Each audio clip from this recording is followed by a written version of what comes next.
ঘটনার ধারাবাহিকতায় আল কোরআন পর্ব 3 বা তৃতীয় পর্ব।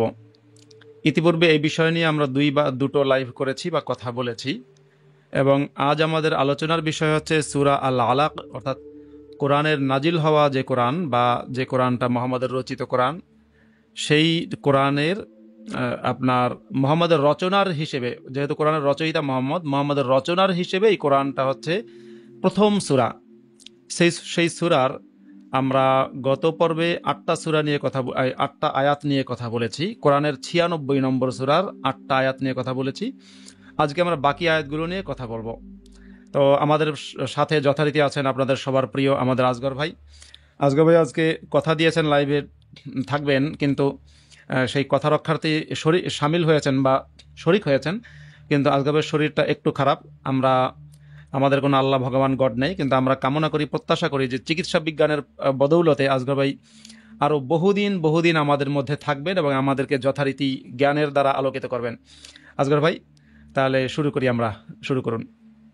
ধন্যবাদ আপনাকে, অনেক বিশেষ ধন্যবাদ। আমরা গতবার সূরা আলাকের 7 নম্বর বোধহয় আয়াত পর্যন্ত আমরা আলাপ করছিলাম এটা নিয়ে।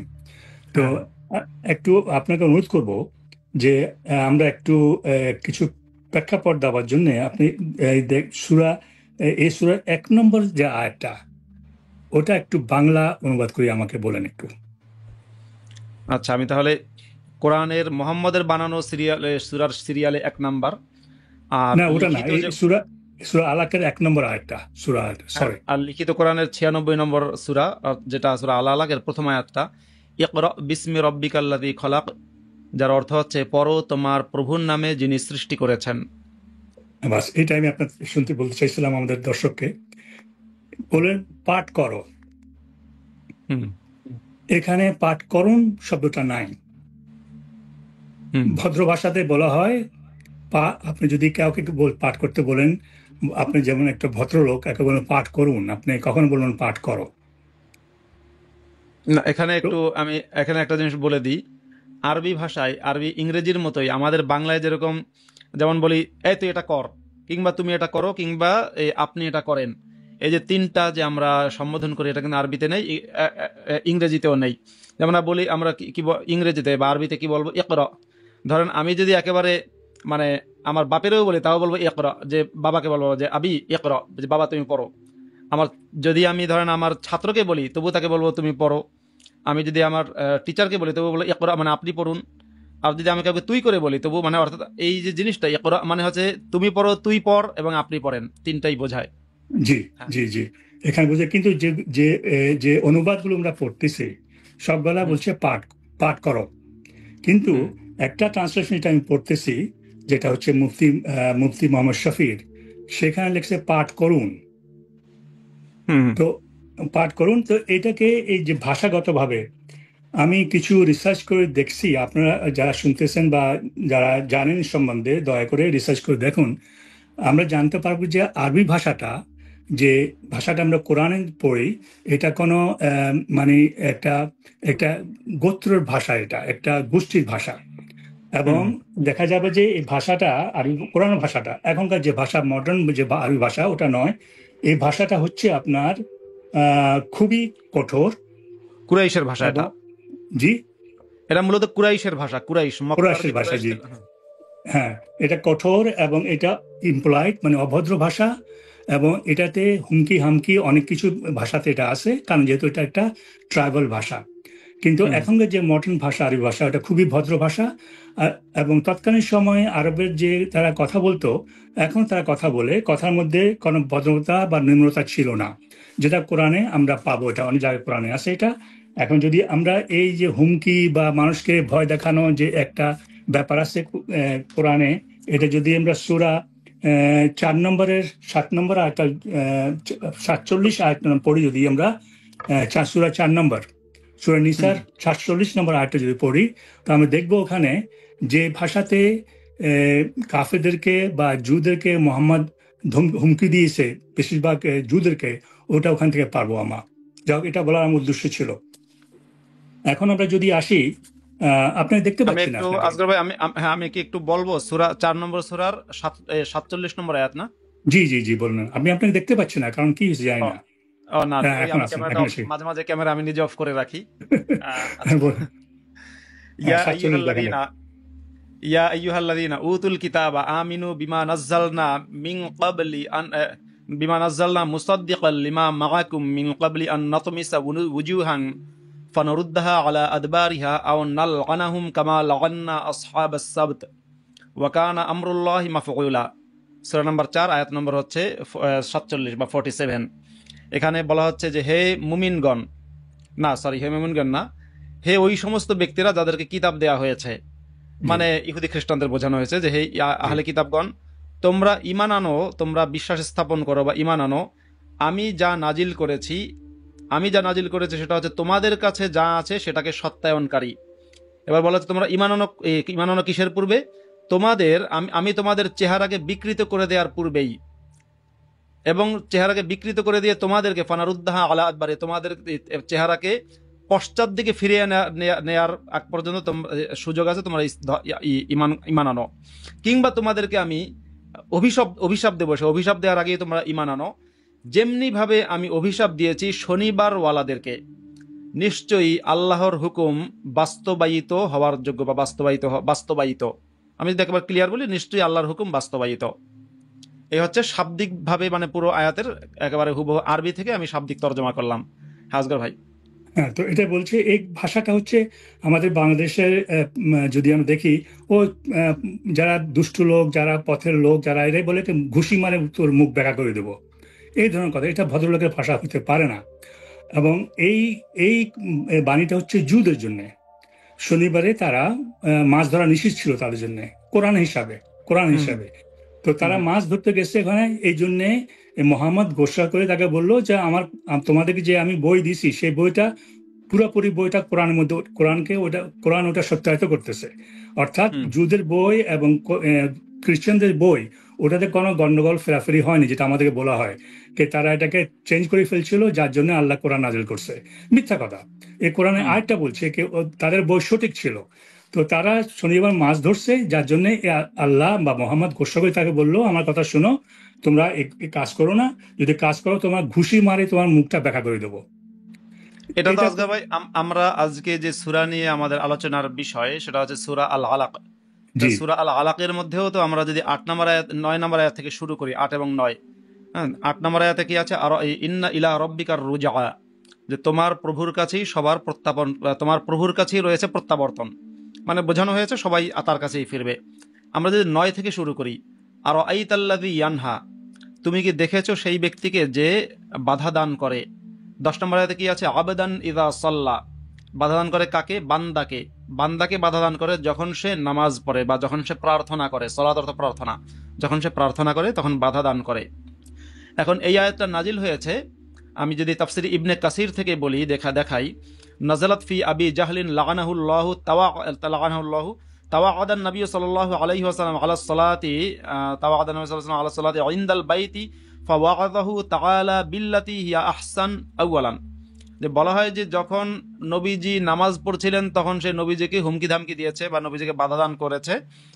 তারপরে আল্লাহ তাআলা তাকে আর কি আবু জাহেলকে লক্ষ্য করে প্রথমে তাকে উপদেশ দিলেন যে আবু জাহেল এটা করা ঠিক না। তো এইখান থেকে শুরু। আমরা যদি দেখি এরপরে আস্তে আস্তে কি আল্লাহ কিন্তু প্রথমে সফট ভাষায়, পরে কিন্তু খুব কঠোর ভাষায় একেবারে আবু জাহেলের চুল ধরে আল্লাহ টানাটানি শুরু করেছে। হ্যাঁ বলুন। হ্যাঁ, এই কথাটা আনার জন্য আমি ওই যে সূরা নিসা 47 আয়াতটা এখানে আনলাম এখানে। এখন লক্ষ্য করুন, এই আয়াতটা যে বলছে, এই যে মেসেজটা দিচ্ছে, এই মেসেজটা মোহাম্মদ কাকে দেবে যদি এটা আল্লাহর বাণী হয়? কাকে? এই মেসেজটা হুম হলো মক্কার বাসী। হুম ইসলামের জন্মস্থান হলো মক্কা। হুম হুম এখন মক্কা যদি আমরা জানি, যদি চেষ্টা করি জানার জন্য, তৎকালীন সময় মক্কাতে কত লোক ছিল। হুম আমি আপনাকে এটা একটু হিস্ট্রিক্যাল ব্যাকগ্রাউন্ড জানা উচিত, কারণ এই আয়টা হুম খুবই, সূরাটা খুবই ইম্পর্টেন্ট সূরা। কারণ এটাই হুম যে ইসলামের প্রথম বাণী, এটাকে যদি আমরা ভালোভাবে বোঝার চেষ্টা করি তো জানতে পারবো ইসলাম জিনিসটা কি। এখানে হুম একটা বই দেখাচ্ছি আপনাকে। হুম এই ভদ্র নাম লোক হলো মন্টু গরবি ওয়াট। হুম ইনি অনেকগুলো বই লিখছেন।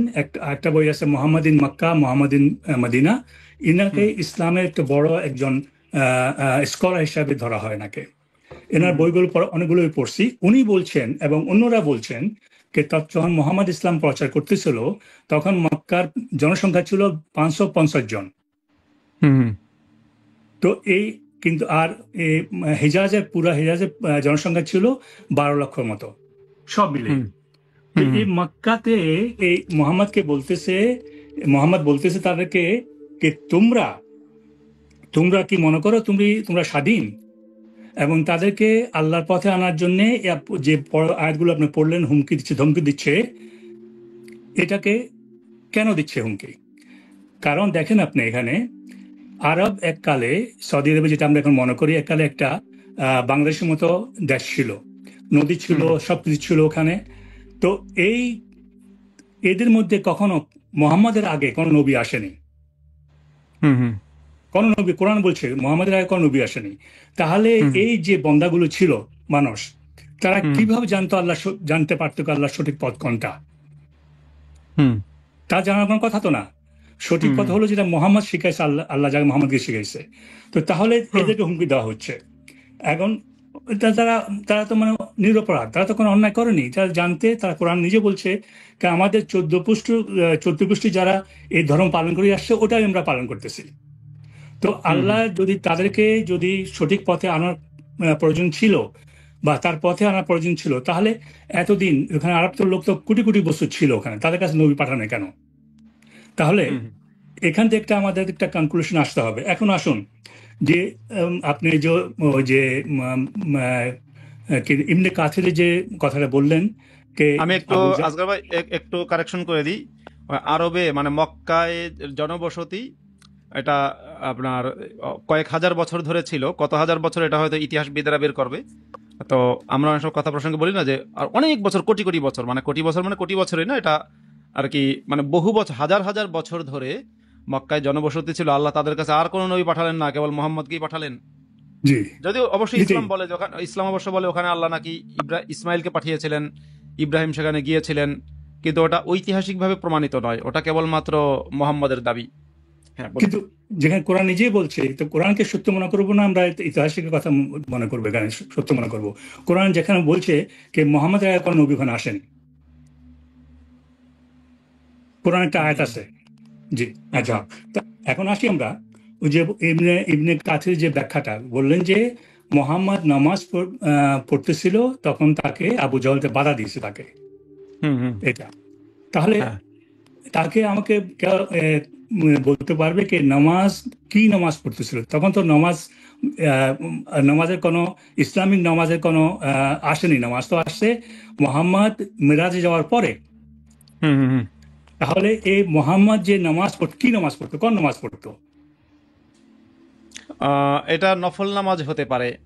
মোহাম্মদ, আপনি জানেন যে মেরাজে যাওয়ার আগেও বিভিন্ন সময় নফল নামাজ পড়তো। এটা হতে পারে নফল নামাজ, ফরজ না। তো নফল তো উনি মিরাজে গেছে, উম্মে হানির ঘরে নফল পড়ে গেছেন উনি। আমি একটু মশকরি করে বললাম আর কি, নফল পড়ে গেছেন ওখান থেকে। হুম কিন্তু কথা হচ্ছে যে নামাজ তো নামাজ, নফল হোক বা ফরজ হোক, যেটাই হোক নামাজ কি ধরনের নফল নামাজ ছিল? কারণ নামাজ তো তখন আরবরাও পড়তো, তখন হুম পাগানরা পড়তো। তারা পড়তো, যেটা আমি জানি, ওরা যখন যেত ওখান থেকে হেঁটে কাবার সামনে দিয়ে ওখানে দাঁড়ায় তারা বলতো আল্লাহ আকবার করে সিজদা করে উঠে চলে যেত। এই ছিল তাদের নামাজ। কোরআন মধ্যে হুম একটা ইঙ্গিত আছে কিন্তু। তো হুম হুম মোহাম্মদ যখন ওই নামাজটা পড়তো ওখানে ওদিকে মুখ করে কাবার দিকে, যেখানে মূর্তি হুম ছিল ওটা দিয়ে মুখ করে যখন নামাজ পড়তো, তা আবু জাহাবের তো তার এখানে তার বাধা দেওয়ার কোনো কথা না। হুম হুম। তাহলে সে বাধা কেন দেবে তাকে? বাধা তো এই জন্য দিতে পারে যে মোহাম্মদ নামাজ পড়ার জন্য মক্কার যে চন্দ্র মন্দির, মানে যে মন্দিরের দায়িত্ব ছিল আবু জাহেল সহ, বা আবুল জাহেল না, তার নাম তো আসলে আবুল হাকাম সহ অন্যান্য হ্যাঁ, জি, ব্যক্তিদের। জি, তো মক্কার জি। সেই চন্দ্র মন্দিরের মধ্যে ঢুকে নামাজ পড়ছে, সুতরাং বাধা দেওয়া তো স্বাভাবিক। ধরুন আজকে যদি বাইতুল মোকাররম মসজিদের মধ্যে কোনো একটা হিন্দু গিয়ে যদি উলুধ্বনি দেয়, তাহলে মুসলমানরা বাধা দিতে আসবে না? স্বাভাবিক। হ্যাঁ, আসবে, মোহাম্মদ, অবশ্যই আসবে। হুম, জি, বলেন। সরি, বলেন। তাহলে মোহাম্মদ তাদের মন্দিরে যখন গেছে তারা তো স্বাভাবিকভাবেই বাধা দেবে। কিন্তু তারা মন্দিরে গেছে, তখন এই আরবের যে মূর্তি পূজার লোক, তারা কি নামাজ পড়তো? আচ্ছা আজগা ভাই, সম্ভবত আপনার ভয়েসটা কেটে কেটে আসছে। আমাকে বন্ধুরা যারা লাইভটা দেখছেন তারা একটু কমেন্ট করে জানাবেন কি যে সাউন্ড ঠিক আছে কিনা। যেমন একজন না, কমেন্ট করেছে যে আসগর ভাইয়ের আপনার কথা সাউন্ড ক্লিয়ার আসছে না, এটা কিন্তু লিখেছে। ডিস্টার্ব হচ্ছে, আপনার ভয়েসটা ডিস্টার্ব হচ্ছে। আচ্ছা বন্ধুরা, ট্রান্সমিশন হ্যাঁ আপনার কথা কেটে কেটে আসছে, সেটাই কমেন্টে বলছে। বন্ধুরা একটু জানান তো আমাকে ক্লিয়ার শুনতে পাচ্ছেন কিনা, একটু কমেন্ট করে আপনারা জানেন যে আমাকে শুনতে পাচ্ছেন কিনা। আসগর ভাই একটু কথা বলুন তো আবার। জি, আপনার ওই যে ট্রান্সমিশন একটু প্রবলেম আছে, এখানে কাট কাট শব্দ হচ্ছে। ওটা কি জন্য হচ্ছে আমি জানি না, কিন্তু আমি বুঝতে পারছিলাম, কিন্তু এখন না শুনতে পাচ্ছি না। এই জন্য শব্দ না হচ্ছে। না আপনার কথা ক্লিয়ার আসছে না, আবারও কমেন্ট আসছে। আপনি একটু কষ্ট করে আবার বেরিয়ে আবার ঢুকুন। আচ্ছা ঠিক আছে, আমি আপনি করতেছি, তাই করছি। আগে একটু বেরিয়ে আবার ঢুকুন যথারীতি। হ্যাঁ, জি কোনো একটা প্রবলেম হয়েছে সম্ভবত। ঠিক আছে বন্ধুরা, আজকে আমাদের আলোচনার বিষয় হচ্ছে সূরা আল আলাক। এটা শেষ করার চেষ্টা করব। এই সূরাটা কোরআনের, এই সূরার 9 নম্বর আয়াতের অর্থ হচ্ছে যে 9 এবং 10, যেটা অর্থটা একটু আগে বলেছি, অবশ্য আর রিপিট করছি না। আর 11 নম্বর আয়াত যদি আমি দেখি তাহলে সেখানে আছে আর আইতা ইনকানা আলাল হুদা, তুমি কি দেখেছো যদি সে সুপথের উপরে থাকতো। সুপথ মানে হচ্ছে যেটাকে হেদায়েত বলে বা গাইডেন্স, যদি সে হেদায়েতের উপরে বা সুপথে থাকতো। আও আমার অবিত তাকওয়া, 12 নম্বর আয়াত হচ্ছে অথবা সে তাকওয়ার নির্দেশ দিত। তাকওয়া মানে খোদা ভীতি বা আল্লাহকে ভয় পাওয়া, তাকওয়ার নির্দেশ দিত। এটা আছে, এটা হচ্ছে 12 নম্বর আয়াতে আছে। হ্যাঁ আসগর ভাইকে আবার পেয়ে গেছি। জি জি, আপনি ওই সাউন্ডটা ডিস্টার্ব করতেছে। এটা সাউন্ডটা মানে বিশখান একটা শব্দ আসতেছে। এটা এখন শুনতে পাচ্ছেন আমাকে? না আপনার সাউন্ড আবারও কেটে আসছে। প্রথমে একটু ভালো মনে হচ্ছিল, এখন আপনি আবার এটা আপনি ট্রান্সমিশন করা problem। আপনি একটু সাউন্ড চেক করে দেখবেন। আমি নিজেই আইটি বিষয়ে ভালো অভিজ্ঞ না, এখানে বুঝতে পারছি না। দেখো এবার এবার কথা বলুন তো। আহ, আহ, শুনতে পাচ্ছেন আপনি আমাকে? হ্যাঁ হ্যাঁ এখন শুনতে পাচ্ছি, এখন মনে হয় একটু ভালো আছে। কিন্তু আপনাকে দেখতে পাচ্ছেন, আপনি আমাকে দেখতে পাচ্ছেন, আমি আপনাকে দেখতে পাচ্ছি না কিন্তু। আমি আপনাকে আপনি দেখতে পাচ্ছি না কিন্তু, আমি আপনাকে দেখতে পাচ্ছি না কিন্তু আমার ক্যামেরা চালু আছে। আচ্ছা আপনি আচ্ছা অডিওতেও কথা বলতে থাকুন আসগা ভাই, আচ্ছা জি। তো অসুবিধা নেই। আমার আমার আমার যে কথা ছিল, মুফতি সাহেব, যে হুম এই ইসলামের নমাজের যে পদ্ধতি, যে নামাজ পড়তে হবে 5 ওয়াক্ত বা 4 ওয়াক্ত পড়তে হবে, এটা মোহাম্মদে মিরাজে যাওয়ার পরেই এটা আরম্ভ হয়েছিল। তার আগে যদি কোনো নামাজ থাকতো, সে নামাজ অবশ্যই ওখানকার মূর্তি পূজারাও পড়তো। যদি মসজিদ, যেটা বললাম আমরা, যেটা তৎকালীন সময় বেতুল হারাম বলে যে জায়গাটা আমরা মনে করি, এই ধরনের কোনো মসজিদ একটা ছিল না ওখানে, এটা খোলা একটা মাঠের মতো ছিল। যদি প্রয়োজন হয় আমি একটা ছবি দেখাতে পারবো আপনাদেরকে, ওটা আজ ছিল ওখানে। তো ওখানে দাঁড়িয়ে সে যদি সে তো ইসলামিক নামাজের কোনো বিধান মানে পড়েনি সে, কারণ সে দাঁড়ায় ওখানে নামাজ পড়ছে, যেটা সে শিখিয়ে আসছিল, যেটা সে তাদের 14 গোষ্ঠী যারা পড়তো সে নামাজ পড়তেছিল। সেটার উপরে আবু জাহালের তো কোনো বাধা দেওয়ার বা কোনো অবজেকশনের কোনো কারণ থাকতে পারে না। আমি এই কথাটা বলার চেষ্টা করতেছি। আহ, না যেহেতু মোহাম্মদ মানে আবুল হাকাম, যাকে মুসলমান আবু জাহেল বলে, আবুল হাকামের যে মন্দির আছে বা কুরাইশদের যে মন্দির, মক্কার কুরাইশদের যে মন্দির আছে, সেই মন্দিরে ঢুকে মোহাম্মদ নামাজ পড়ছিল। সুতরাং বাধা দেওয়াটা তো আমার মনে হয় স্বাভাবিক, এটা অস্বাভাবিক কিছু না। তো তো এটা আপনি এটা মনে করছেন স্বাভাবিক, সে বাধা দিছে, তাহলে মোহাম্মদ যে আপনার হুদায়বা এই এই চুক্তির বাধা পরে। দেওয়া মানে হচ্ছে আজকে ভাই, আমি একটু তাহলে একটু ডিটেলসে যাই। জি এই জি বাধা দেওয়ার মানে কিন্তু যে সে মোহাম্মদকে নামাজ পড়তেই দেয়নি তা কিন্তু না।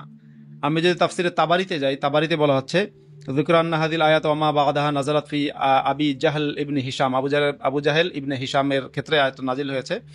ওয়া যালিকা আন্নাহু ক্বালা ফীমা বালাগনা লাইর রাআইতু মুহাম্মাদান ইউসাল্লি লাআতাআন্না রাকাবাতাহু ওয়া কানা ফীমা যিকরা ক্বাদ নাহা সাল্লাল্লাহু আলাইহি ওয়াসাল্লাম আন ইউসাল্লিয়া ফাকালা আল্লাহু লিনাবিয়্যি মুহাম্মদ সাল্লাল্লাহু আলাইহি ওয়াসাল্লাম আরাইতা ইয়া মুহাম্মদ আবা জাহলিন আল্লাযী ইয়ানহাকা আন তুসাল্লিয়া ইনদাল মাকাম ওয়া হুয়া মু'রিদুন আনিল হাক্কি মুকাযযিবুন বিহি।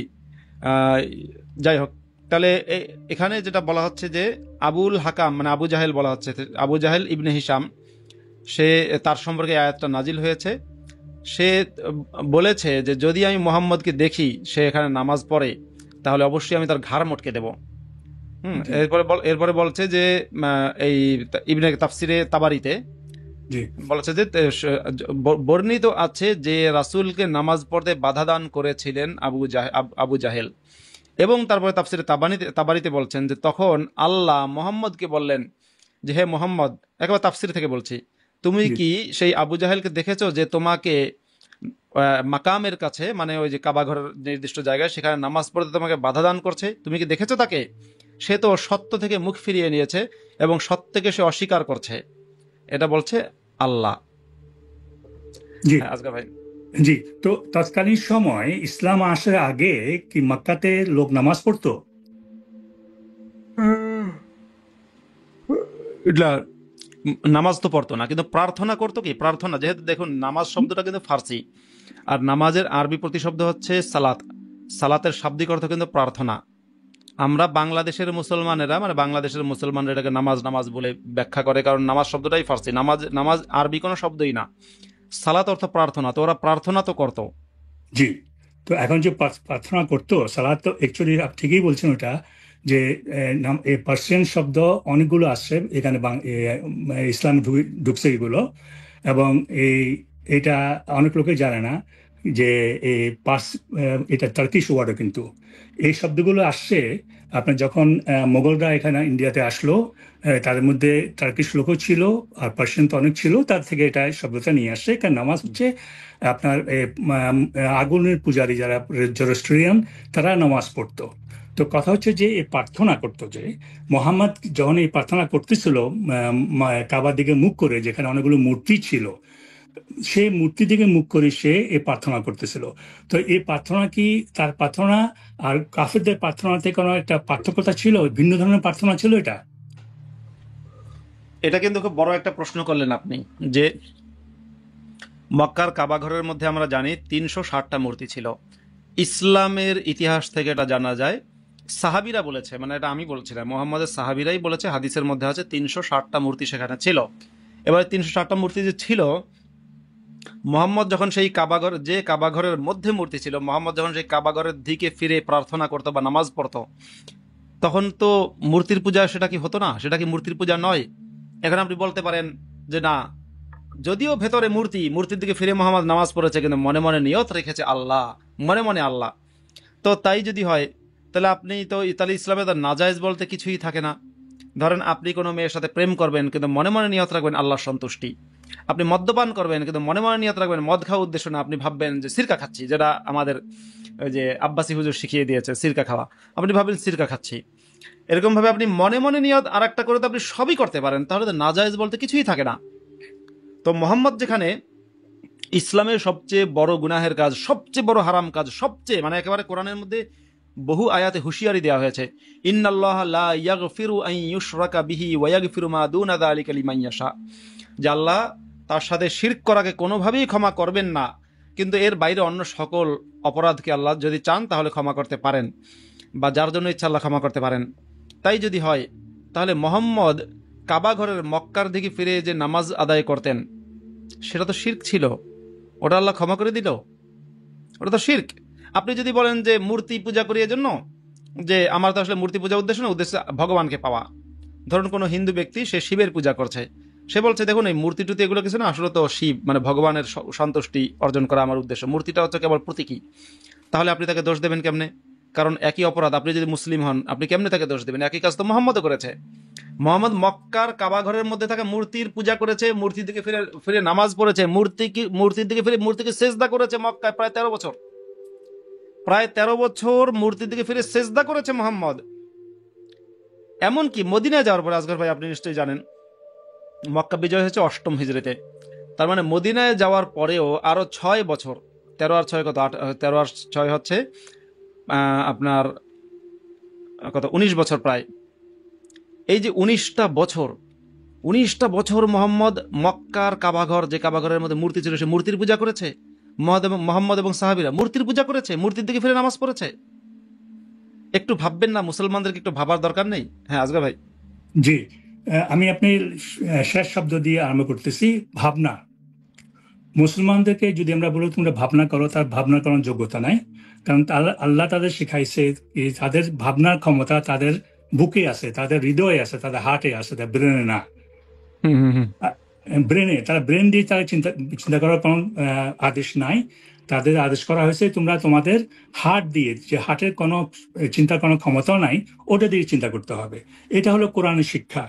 এখন আসুন আচ্ছা, এই যে আমি আমি আমি একটু প্রমাণ দেবো আপনাকে যে এই যে আপনি যেটা জি জি বললেন যে জি জি জি ইসলামের দৃষ্টিতে মানে মোহাম্মদ মনে করতো যে আমাদের চিন্তা শক্তি বা যেটাকে আজকে আমরা মানে এখন কিন্তু বিজ্ঞান ইন্টেলিজেন্স। প্রমাণ করেছে চিন্তা শক্তিটা কিন্তু মস্তিষ্কে, জি কিন্তু মোহাম্মদ মনে করতো তৎকালীন সময়ের অন্যান্য লোকেরাও মনে করতো যে মোহাম্মদ তাই যে চিন্তা শক্তি বা আমাদের মস্তিষ্ক হচ্ছে বুকে।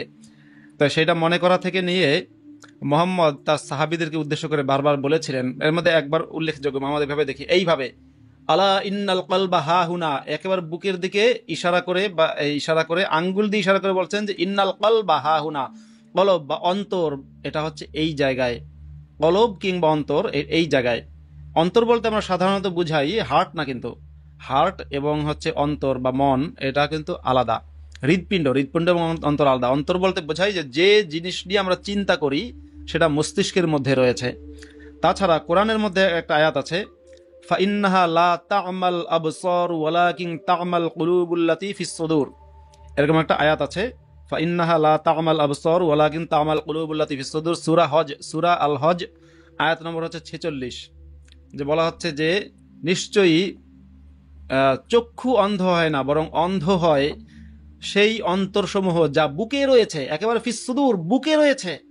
কোরআনের সুদূর শব্দটা বা সদর শব্দটা, সদর হচ্ছে এক বচন, সুদূর হচ্ছে বহু বচন, এটা বহুবার কোরআনের মধ্যে ব্যবহৃত হয়েছে বুকের অর্থ বোঝানোর জন্য। তাহলে মোহাম্মদ রাল্লাহ কোরআনে বলেছেন এবং হাদিসে বলেছেন আমাদের যে অন্তর, যা দিয়ে আমরা চিন্তা করি, যেটাকে আজকে মস্তিষ্ক বলা হয়, মগজ বলা হয়, যাই বলেন, এই চিন্তা শক্তির যে অন্তরটা সেটা কিন্তু এই জায়গায় বুকের ভেতরে। বিজ্ঞান আর বিজ্ঞান ইসলামে। হ্যাঁ জি। আজকে ভাই।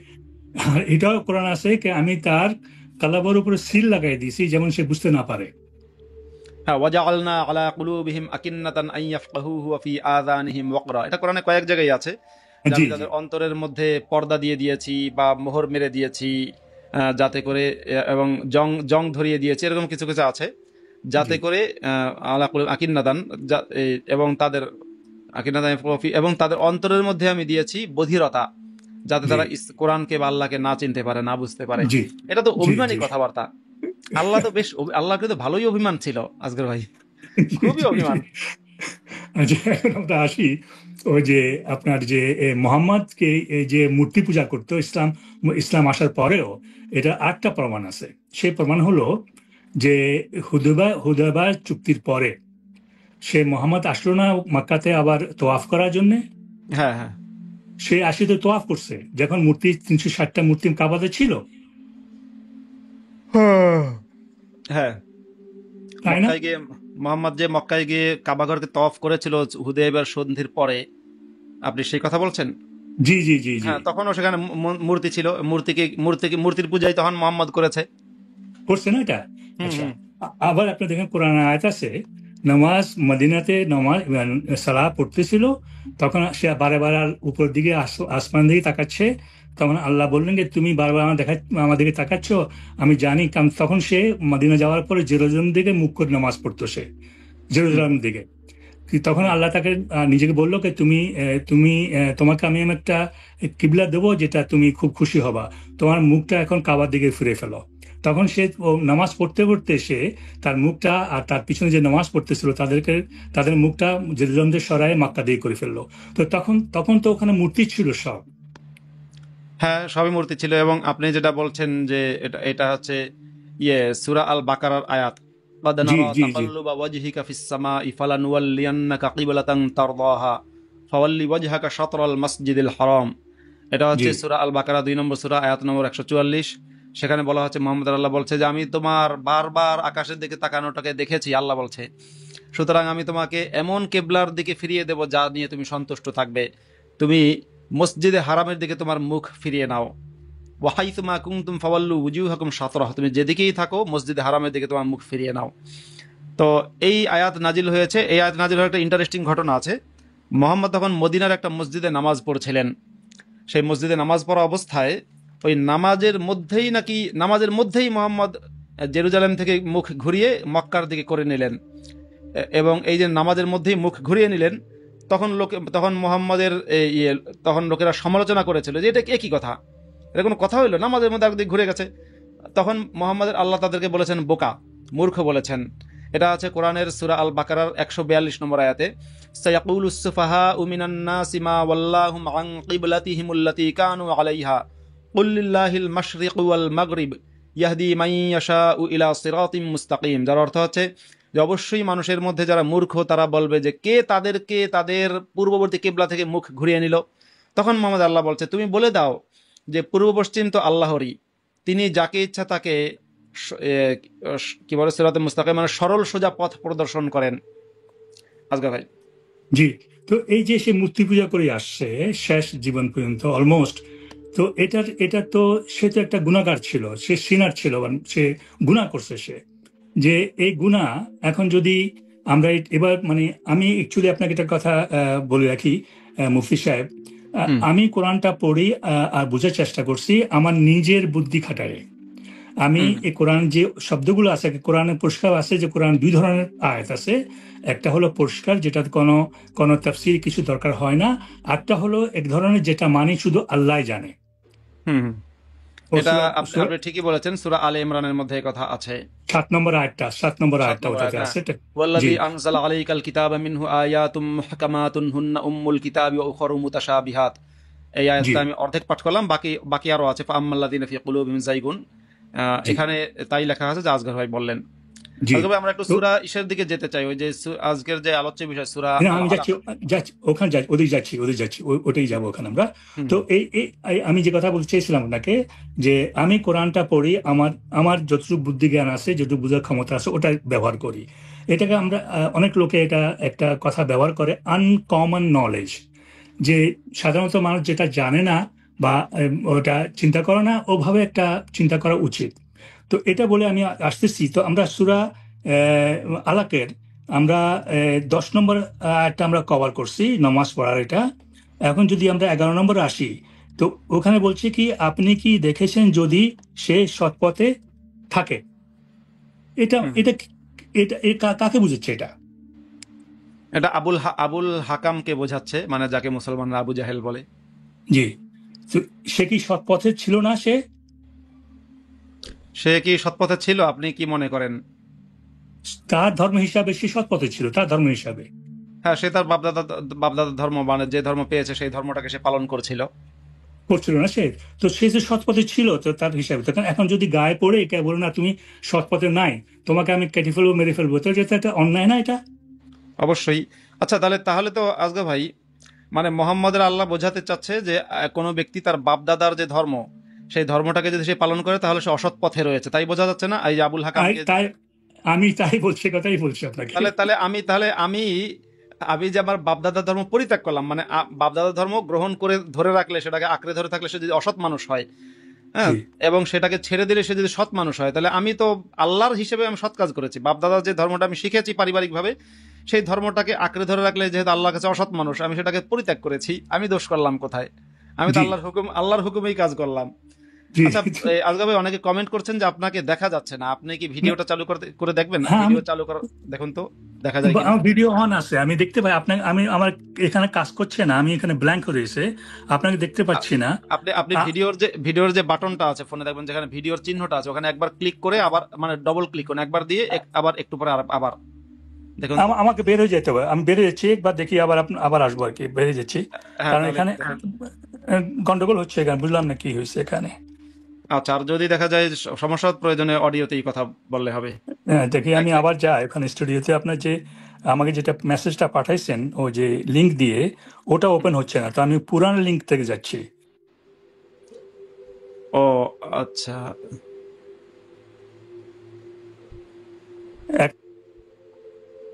লিঙ্ক সম্ভবত চেঞ্জ হয়। আমি নতুন লিঙ্কটা দিয়ে দিচ্ছি আজগর ভাইকে। লিঙ্ক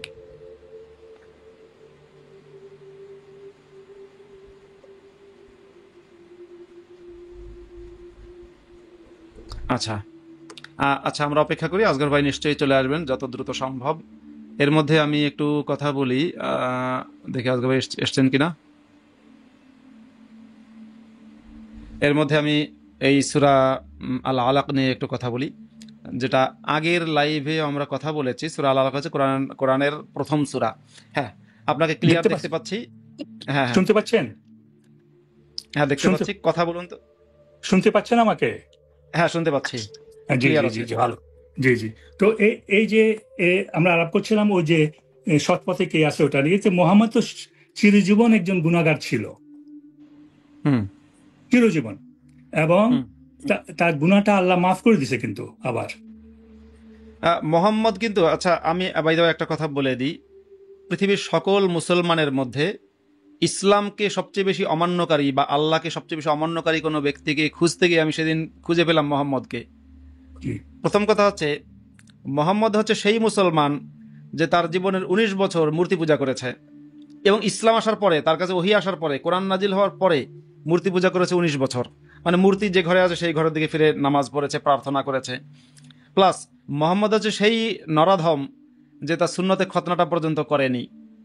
হ্যাঁ, মানে পিনাকি ভট্টাচার্যেরটা এবং মোহাম্মদেরটা, এই দুজনেরটাই কিন্তু আঁকাটা।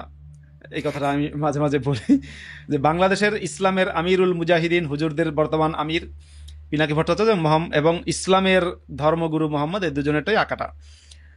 এছাড়া আরও যদি অনেক অনেক বিষয়ে দেখতে পাই, মানে আল্লাহর অসংখ্য হুকুমকে মোহাম্মদ কিন্তু ভায়োলেট করেছে। এই লোক যদি মানে এই যদি হয় আল্লাহ সবচেয়ে প্রিয় বান্দা, তাহলে আমার মনে হয় যে পৃথিবীর কোনো মুসলমানই আল্লাহর অপ্রিয় বান্দা না, সবাই আল্লাহর প্রিয় বান্দা। এমনি ভেস্ট চাল চালাইয়া ভেস্তে যাবেন।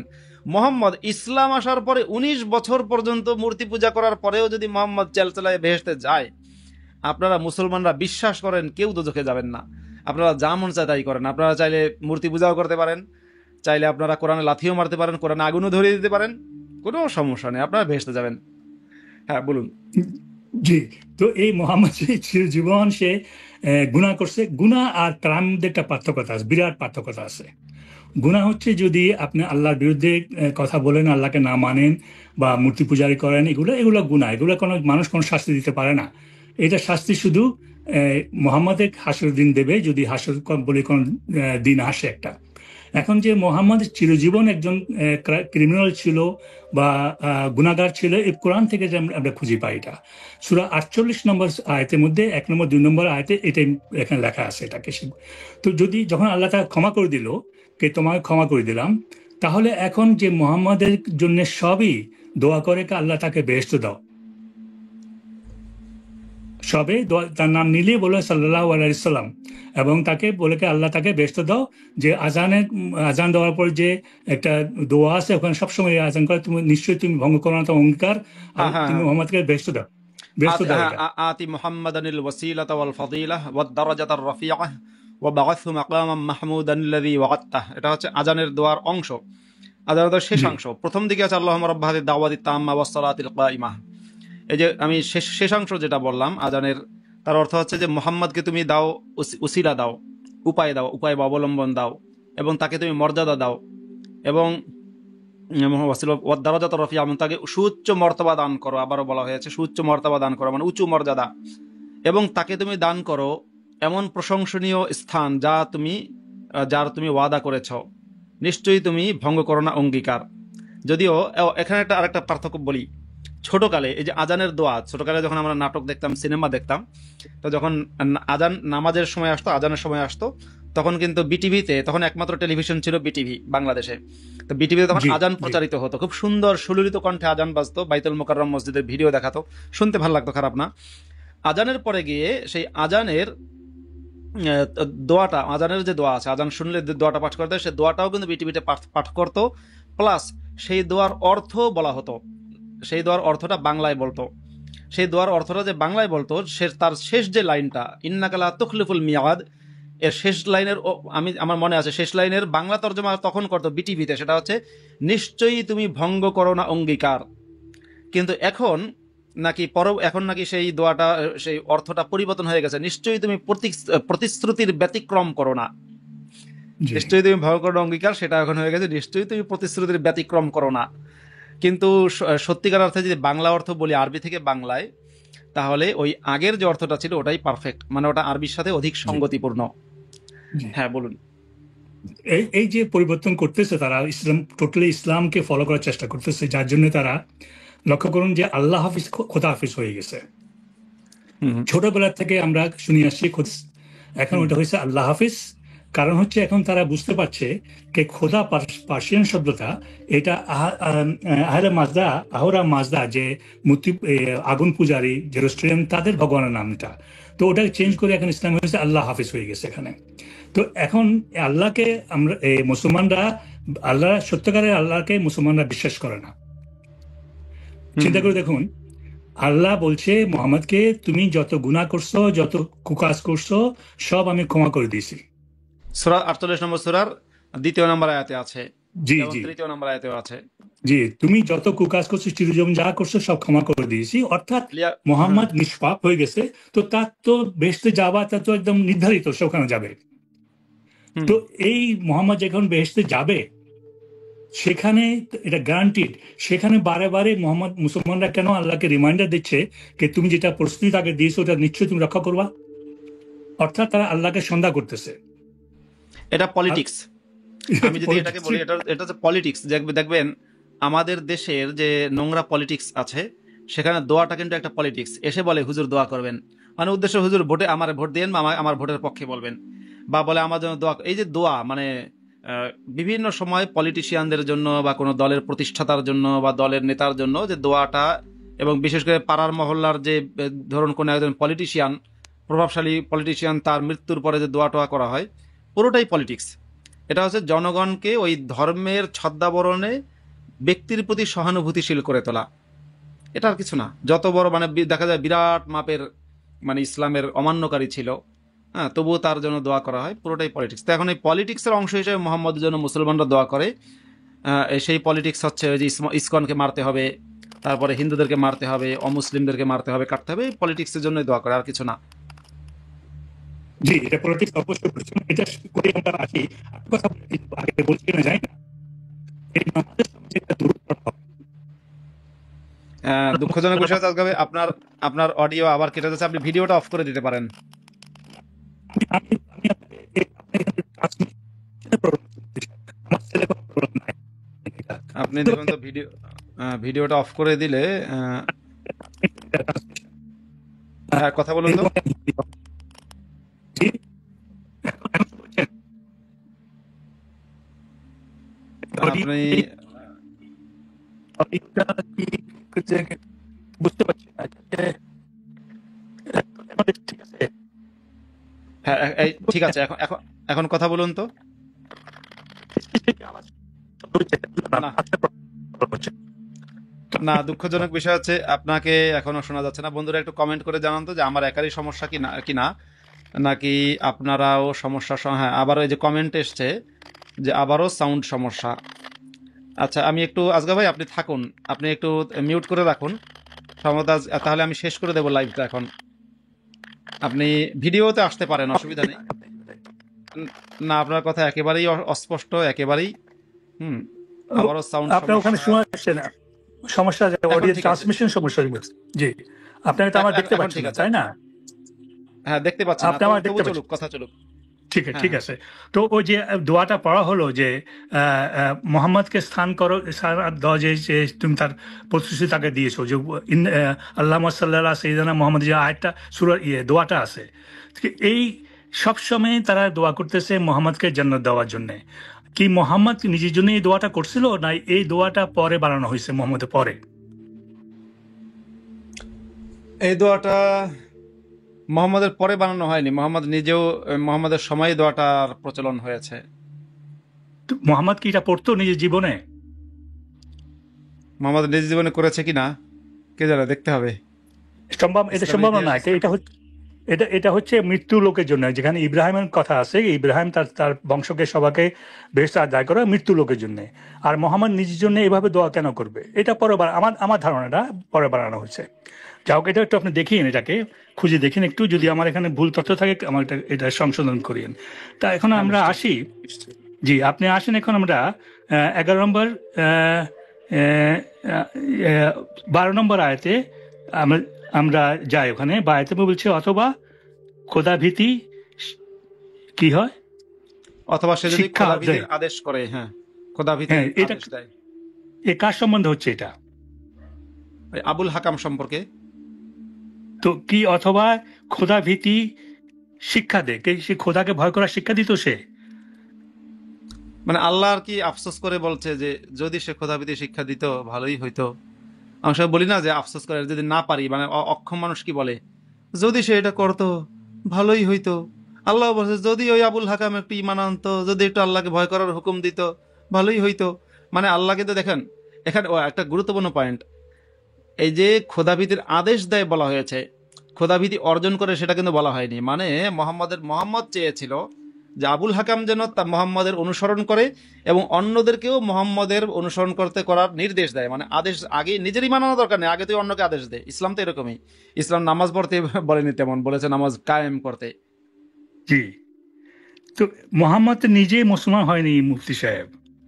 যে আপনি বললেন যে ও খতনার কথা, হুম এই খতনাটা হচ্ছে ইহুদিদের একটা তাদের প্র্যাকটিস ছিল ইহুদিটা। হুম হুম মোহাম্মদ যখন মদিনা গেল, হুম তারা তো তাকে নবী হিসাবে স্বীকার করেনি তারা, জুরা, হুম যার হুম সংখ্যা ছিল, মানে রিসার্চ করে বলা হচ্ছে মদিনাতে তখন জুদের সংখ্যা ছিল 2200-র মতো। তারা খুবই শক্তিশালী ছিল, তারা খুবই অর্থবান ছিল, তারা মানে লিটারালি তারা মদিনাকে রুল করতো, তারা যেখান থেকে জাকাত জিনিসটা আসছে ওখান থেকে।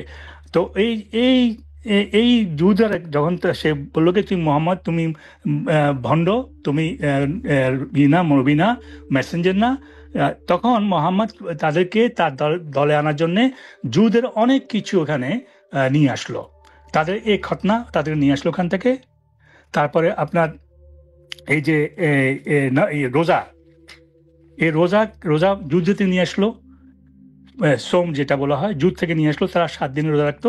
আপনি যদি সূরা আল বাকরার 184 নম্বর এবং 185 নম্বর যদি আয়াতগুলো দেখেন, ওখানে বলতেছে যে তোমরা রোজা কিছু নির্ধারিত দিনের জন্য রাখো। মুফতি সাহেব শুনতেছেন? ও হ্যালো। হ্যাঁ, আমি হ্যাঁ হ্যাঁ শুনছি। আমি মিউট করে জি জি। কথা বলছিলাম। হ্যাঁ, আচ্ছা। যেটা বলেন নির্দিষ্ট কয়েকদিন কোরআনের মধ্যে আছে, জি। আইয়াম মাদুদাত, এটাই আছে হ্যাঁ নির্দিষ্ট কয়েকটা দিন মাত্র রোজা রাখার কথা। হ্যাঁ, কয়েকটা দিন নির্দিষ্ট, মানে এটা হলো হচ্ছে এটা 7 দিন 5 দিন 6 দিন, মানে একটা দিন ফিক্সড করা থাকে এটা। কিন্তু এখন যে রোজাটা থাকে এখন কোনো দিন নির্ধারিত নাই, এটা চাঁদের উপর নির্ভর করে। আপনার 29 রোজা হতে পারে, 30 রোজা হতে পারে, এটা নির্ধারিত দিন না। তো এই যখন মোহাম্মদ তাদেরকে অনুকরণ করে রোজার নিয়মটা করলো, তখন বললো যেভাবে সে ইঙ্গিতে বললো, যে কোরআন তো অনেক কথা ইঙ্গিতে আছে, যেটা আমাদেরকে নিজের কমন সেন্সকেই ব্যবহার করে জানতে হবে। তখন দেখলো যে তার 7 দিন রোজা রাখে, মোহাম্মদ তার তার মুসলমানদেরকে নির্দেশ দিল তোমরা 7 দিন রোজা রাখো। যখন দেখলো জুরা এটার থেকেও তারা মানে শান্ত হয়নি, তাকে স্বীকার করতেছে না, তখন ওটা চেঞ্জ করে বললো ঠিক আছে তোমরা এক চন্দ্র মাসের রোজা রাখো, যার জন্য কোনো ফিক্সড ডেট নাই। তো এই যে ইসলাম যে হচ্ছে মুফতি সাহেব, হ্যালো, হ্যাঁ হ্যাঁ শুনতে পাচ্ছি, হ্যাঁ। হ্যাঁ, এটা তো হচ্ছে আপনার জুইশ প্যাগানিজম, জুইশ খ্রিস্টানিদের এটা মিক্সচার। মোহাম্মদ কোরআনের মধ্যে ইসলাম নতুন কি দিয়েছে, কে আমাকে বুঝাতে পারবে কি দিয়েছে? না, হজটা হলো। মোহাম্মদের ইসলাম তো পুরোটাই বলতে গেলে প্রায় কপি পেস্ট। মানে হচ্ছে ইহুদিদের ধর্মীয় আইন বিধান আয়াত এগুলো, মক্কার প্যাগানদের আইন বিধান নীতি টিতি এগুলো, এবং সাথে কিছু গল্প কল্পকাহিনী, সমাজে প্রচলিত বিভিন্ন গল্প, সেগুলো সহ, সেগুলোর নামই হচ্ছে ইসলাম।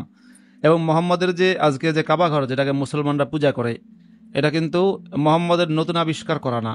এটা আগে থেকেই ছিল, মক্কার লোকদের মন্দির ছিল এটা, তাদের উপাসনার জায়গা ছিল এটা।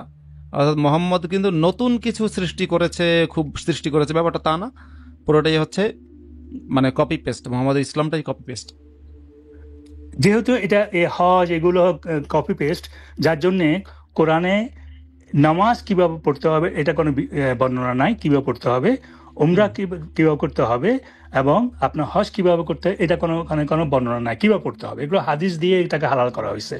কারণ যেটা যেটা আমি বুঝি, কারণ যারা মুসলমান হয়েছে তারা তো মূর্তি পূজারী থেকে মুসলমান হয়েছে, জুট থেকে হয়েছে, খ্রিস্টানরা হয়েছে। তো এই যার বেশি সংখ্যক ছিল আপনার মক্কার মূর্তি পূজারীরা, এবং তারা জানতো কি হজ কিভাবে করতে হবে। উমরা কিভাবে করতে হবে, যার জন্য এইসব ব্যাখ্যা, নামাজ কিভাবে পড়তো, তারা নামাজ পড়তো, যেটা আমি আগে বলছি আমাদের আজকের কথার মধ্যে, তারা নামাজ পড়তো, যার জন্য এই তিনটা যে ইসলামের ফান্ডামেন্টাল যে রিকোয়ারমেন্ট, এটা যে আপনার হজ করতে হবে, আপনাকে 5টা বলে 5টা স্তম্ভ, 5 পিলার, যদিও কোরআনে 5 পিলার বলে কোনো জিনিস নাই, এটা পরে বানানো হয়েছে। তো এইগুলো যেহেতু তারা জানতো, শিক্ষিত লোকে আবার কি শিক্ষার দরকার আছে এখানে, যার জন্য কোরআনে এগুলো কোনো ব্যাখ্যা নাই। তো এই প্যাগান মূর্তি পূজারী জু এবং খ্রিস্টানদের যে ধর্ম যে বিধান ছিল, ওটা ছাড়া মোহাম্মদ ইসলাম কোরআনে নতুন কি আছে? নতুন বিশেষ কিছু নাই। যেটা মোহাম্মদ অ্যাড করছে ওটাই তার স্বার্থের জন্য করছে, এবং কোরআন ওটাই প্রুভ করে যে এই কোরআন মোহাম্মদ নিজে এটাকে সে যে কোরআনটা অরিজিনাল যেটা ছিল, যেটা আবু বকর যেটাকে আচ্ছা সংকলন করছে। জি আচ্ছা আসগর ভাই, আমি একটু যাই 13 নম্বর আয়াতে সূরা আল জি আলাকের, যার অর্থ হচ্ছে আর জি আইতা ইন কাযযাবা ওয়া তাওয়াল্লা, তুমি কি জি ভেবে দেখেছো যদি সে মিথ্যারোপ করে এবং মুখ ফিরিয়ে নেয়। জি 14 নম্বর আয়াতে বলা হচ্ছে আলাম ইয়ালাম বিআন্নাল্লাহা ইয়ারা, সে কি জানে না যে আল্লাহ তাকে দেখে, ওই একজন ব্যক্তিকে উদ্দেশ্য করে বলা হচ্ছে। তারপরে 15 নম্বর আয়াতে বলা হচ্ছে কাল্লা লাইল্লাম ইয়াংতাহি লানাসফাআম বিন নাসিয়াহ, যে যদি মোহাম্মদ আল্লাহ বলছে সাবধান, আমরা বলি হুঁশিয়ার হয়ে যাও, সাবধান, যদি সে বিরত না হয় তাহলে তার চুলের বেনি ধরে বা চুলের সম্মুখ অংশ ধরে আমি টানাটানি করব। আল্লাহ বলছে একজন ব্যক্তি আবুল হাকাম সম্পর্কে, সে যদি বিরত না হয় তাহলে তার চুল ধরে টানাটানি করব। এটা যদি তাফসির থেকে বলি, তাবারিতে লিখেছে লানা খুদান্না বিমাকদামি বা বিমকদ্দামি রাসিহি, যে আমি তার চুলের সামনের অংশ ধরে টানাটানি করব। কে টানাটানি করবে? আল্লাহ। তারপরে যাই নাসিয়াতিন কাযিবাতিন খাতিআহ, এই যে চুলের মানে সামনের চুল ধরে টানাটানি করবে, এটা কার চুল? এটা হচ্ছে একজন মিথ্যারোপকারী চুল, মানে চুলটাই হচ্ছে মিথ্যারোপকারী। বলেন না যে মিথ্যারোপকারী ব্যক্তির চুল, মানে আবুল হাকামের সামনে যে চুলটা আছে, চুলটাই হচ্ছে মিথ্যাবাদী চুল, এবং মানে ভুলে ভরা চুল, মানে ভুলের মধ্যে আছে, এবং মিথ্যাবাদী চুল ধরে আল্লাহ টানাটানি করবে। তারপরে বলছে 17 নম্বর আয়াতে ফালইয়াদউ নাদিয়াহ, সে যেন তার সভাসদবর্গকে ডাক দেয়। সানাদউ জাবানিয়াহ, মোহাম্মদের আল্লাহ বলছে যে আমি তখন জাবানিয়াকে ডাক দেব। আল্লাহর আবার জাবানিয়াকে ডাকতে হয়। জাবানিয়া মানে হচ্ছে ফেরেশতা, তাবারি বলেছে ফেরেশতা, কেউ কেউ বলেছে জাহান্নামের যে প্রহরী ফেরেশতা, তাকে বলা হয় জাবানিয়া। যেমন ইবনে কাসির লিখেছে জহুম জাবানিয়া ওয়াহুম মালাইকাতুল আযাব, ওরা হচ্ছে শাস্তির ফেরেশতা, তা আল্লাহ হচ্ছে শাস্তির ফেরেশতাদেরকে ডাকবে। সানাদউ জাবানিয়া। তারপর কি আছে? কাল্লা লা তুতিউহু ওয়াসজুদ ওয়াকতারিব, যারা এই 19 নম্বর আয়াতটা এখন পাঠ করা শুনলেন, তারা যদি মুসলমান হন দ্রুত সিজদা দেন, কারণ এটা হচ্ছে সিজদার আয়াত। এই আয়াত শোনার সাথে সাথে সিজদা দেওয়া ওয়াজিব। যদি অজু থাকে তাৎক্ষণিক সিজদা দিতে হবে, আর যদি অজু না থাকে, যদি পরিস্থিতি থাকে তাহলে তাৎক্ষণিক সিজদা দিতে হবে, আর যদি অজু না থাকে বা পরিস্থিতি অনুকূলে না থাকে তাহলে পরবর্তীতে অজু করে বা পরিস্থিতি অনুকূলে আসলে সিজদা দিতে হবে। সে যার কাছ থেকেই আপনি শোনেন, আমার কাছ থেকে শোনেন, আর যার কাছ থেকে শোনেন, এটা শুনলে কিন্তু সিজদা দিতে হবে। তো যাই হোক, তো শেষের 19 নম্বর আয়াতের অর্থ হচ্ছে কখনো না, তুমি তার আনুগত্য করো না, এবং তুমি সেজদা করো এবং নিকটবর্তী হও। এই আজগা ভাই, জি আয়াতের অর্থ শেষ হয়ে গেছে। জি তো এখন এখানে আমরা যদি এটা দেখি, এটা হলো প্রথম সূরা। প্রথম সূরাতে হচ্ছে টানাটানি, শাস্তি, পিটাপিটি, এইসব প্রথম আরম্ভ হয়েছে। মানে শান্তিপূর্ণ ধর্ম প্রথম যে আরম্ভ হলো, এটা তার বিগিনিং হলো এই হুমকি দিয়ে, এবং চুল টানবে আল্লাহ, মাথার চুল টানবে আল্লাহ। আচ্ছা, অর্থাৎ আমি কি এটা আজগর ভাই, আমি কি কোনো গেস্টকে নিব আজকে?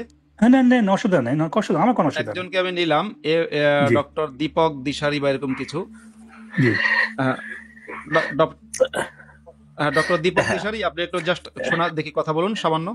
আচ্ছা, হ্যাঁ আমি শুনতেছি মাসুদ ভাই, আপনাকে দেখে ভালো লাগতেছে। অনেকদিন আপনার সাথে একটু কথা বলার চেষ্টা করতে চাচ্ছিলাম আর কি। তো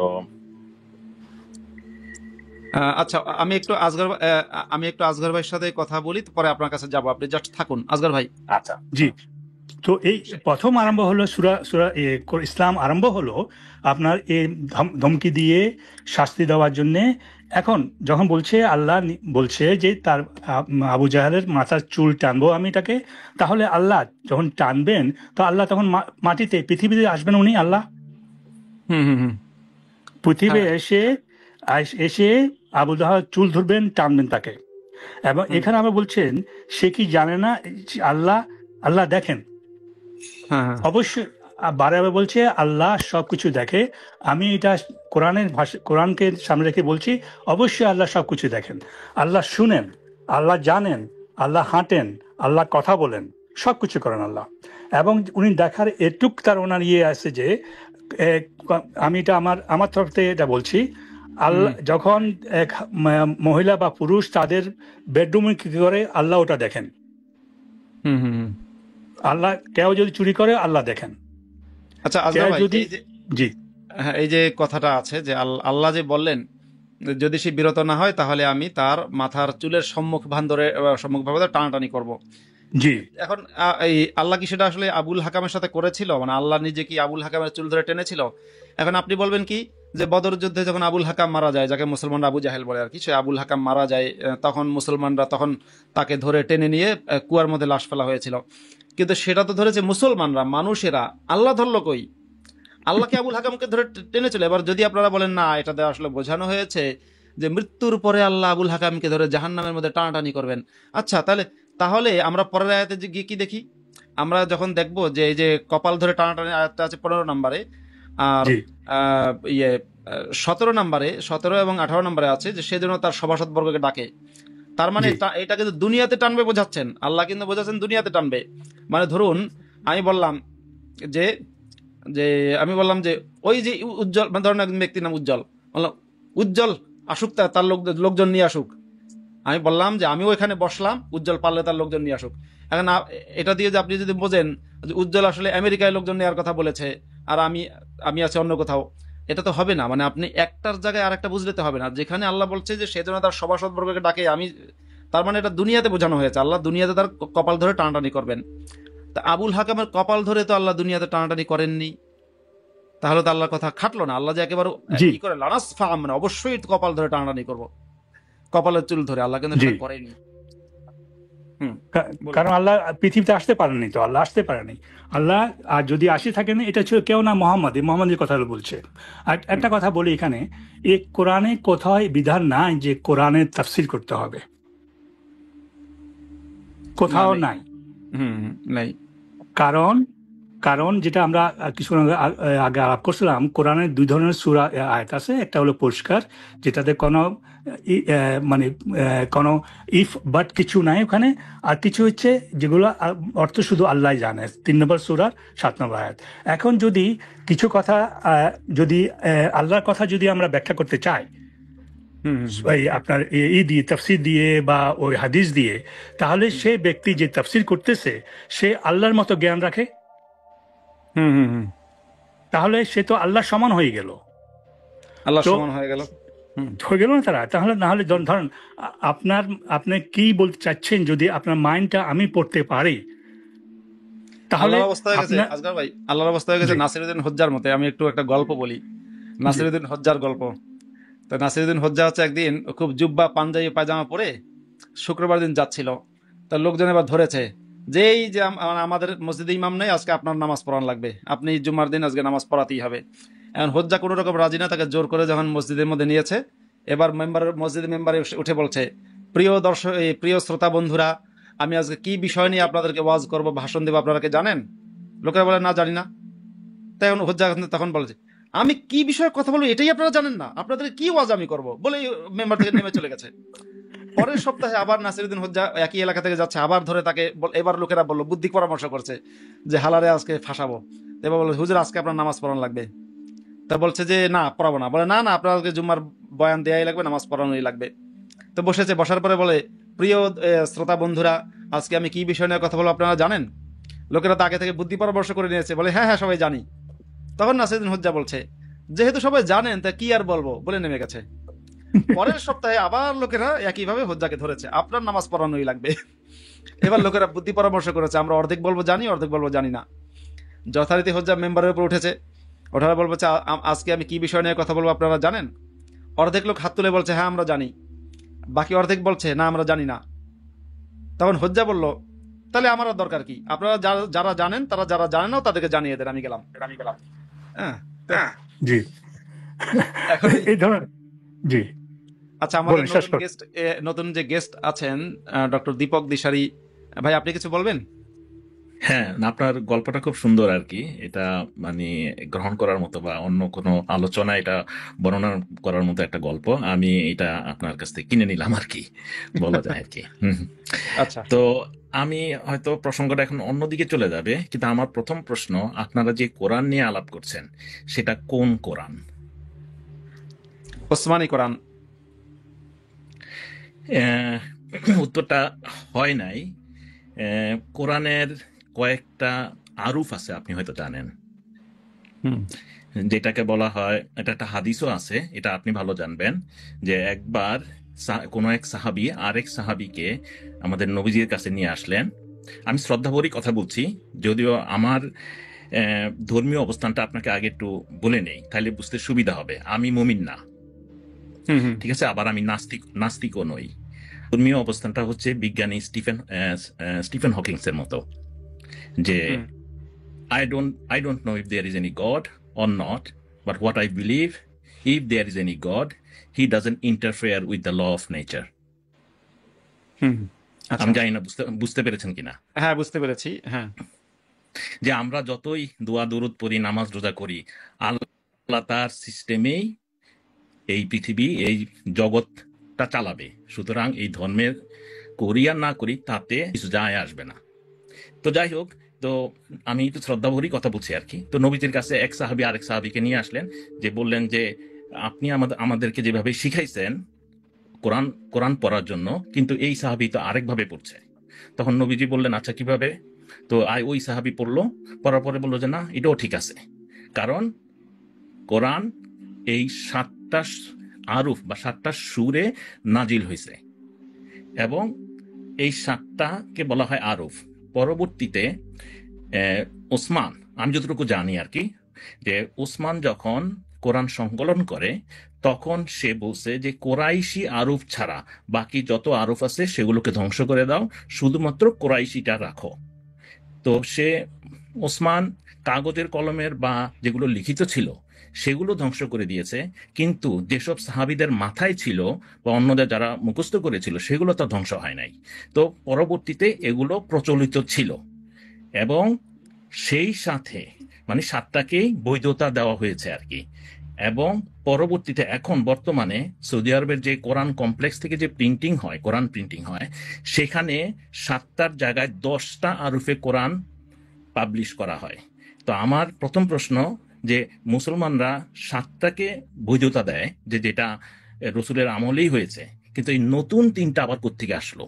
তারপরও মানলাম এই 10টার মধ্যে 10টার নাম আছে। আমরা যেই কোরআন পড়ি, আপনি যেই কোরআন নিয়ে আলাপ করতেছেন, সেই কোরআনের নাম হচ্ছে হাফস কোরআন। হুম আর হুম অন্যান্য এর পরবর্তীতে অন্য যে কোরআনগুলো আছে, তার ভিতরে নেক্সট মানে পপুলার যে কোরআন সেটার নাম হচ্ছে ওয়ার্শ কোরআন, যেটা হুম আফ্রিকায় জনপ্রিয়। এবং হুম ওয়ার্শ কোরআন এবং হাফস কোরআনের মধ্যে বড় পার্থক্য না থাকলেও অনেক পার্থক্য আছে, সুরে, তারপরে আপনার শব্দ গঠনে, শব্দের বানানে। প্রথমে আপনার আল ফাতিহাতেই আপনার আছে, ডিফারেন্স আছে। হুম তারপরে যেহেতু আপনাকে বলতেছি কোন কোরআন, এই যে আমরা যেই হাফস কোরআনটা পড়ি, এই কোরআনটা হচ্ছে, এটার নাম হচ্ছে কায়রো এডিশন। হুম হুম আপনি কি জানেন এটা? হ্যাঁ জানি এটা। 1924 সালে এটাকে মুসলমান লিডাররা এটা বসে এই নতুন কোরআনটাকে এডিশন করা হয়েছে, যেখানে বিসমিল্লাহ যোগ করা হয়েছে, এবং আরো কিছু চেঞ্জ করা হয়েছে কি বা না আমরা কিন্তু জানি না, কারণ এটাই মাত্র শুধু ওরা অ্যাকসেপ্ট করছে যে আমরা বিসমিল্লাহ অ্যাড করছি, আর বাকি আগের যত কোরআন ছিল সবগুলাকে ডাম্পিং করা হয়েছে নীল নদে। তো এই জন্য ও এখন প্রমাণ করার কিছু নাই যে আগের কোরআনে কি ছিল আর এখনকার 1900 কায়রো এডিশনে কি কোরআন করা হয়েছে। এবং এখনকার কোরআনে যেসব মোল্লারা বা হুজুররা যেসব আপনার অলৌকিক যেসব জিনিস খুঁজে পায় বা বলা হয় যে এতটা সূরা, এতটা আয়াত, এতটা অক্ষর, এই সেই, তো অনেকেই বলে যে 1924 সালে এই জিনিসগুলা করা হয়েছে যাতে এটাকে অলৌকিকভাবে উপস্থাপন করা যায়। হুম হুম। তো এই জন্য আপনাকে আমি প্রশ্ন করতেছি, আপনারা যে কোরআন নিয়ে আলাপ করতেছেন সেটা কি ওয়ার্স কোরআন, না হাফস কোরআন, 1924 সালের কোরআন, নাকি আরো আগের কোরআন? কারণ কোরআন আমরা এক না। হ্যাঁ, আমি বলছি যে 1924 সালের কোরআনটাই যেহেতু সারা বিশ্ব জুড়ে ছড়িয়ে পড়েছে, ইনক্লুডিং বাংলাদেশ, ভারত এবং পাকিস্তান, সুতরাং ওই হাফসের যে কোরআন যেটা আর কি 1924 সালে প্রিন্ট হয়েছে সেটা নিয়ে কথা বলছি, যে কোরআনটা সারা বিশ্বে ছড়িয়ে আছে, যে কোরআনটা আমি মাদ্রাসায় মুখস্থ করেছি সেটা। আপনার কথার প্রেক্ষিতে একটা প্রশ্ন আসে, সেটা হচ্ছে এই প্রশ্নটাও করবো কিন্তু উত্তরটাও আমি দেব, আপনিও চালিয়ে দিতে পারেন। জি প্রশ্নটা হচ্ছে যে ধরলাম 1924 সালে কোরআন সংকলন হয়েছে, তার আগে কোরআন এক একজন এক এক রকম করে পড়তো, জি তাহলে তার আগে কি কোরআনের তার আগে হচ্ছে হাজার হাজার হাফেজ, কোরআনের হাফেজরা সারা বিশ্ব জুড়ে ছড়িয়ে ছিটিয়ে ছিল, সেই হাফেজরা কোরআনকে তাদের বুকে ধারণ করেছে, মানে মুখস্থ করেছে, মানে ইসলাম এখন যে বুকে ধারণ করেছে, কিন্তু আমরা জানি বুকে না, মস্তিষ্কে, মাথায়, তা মুখস্থ করেছে।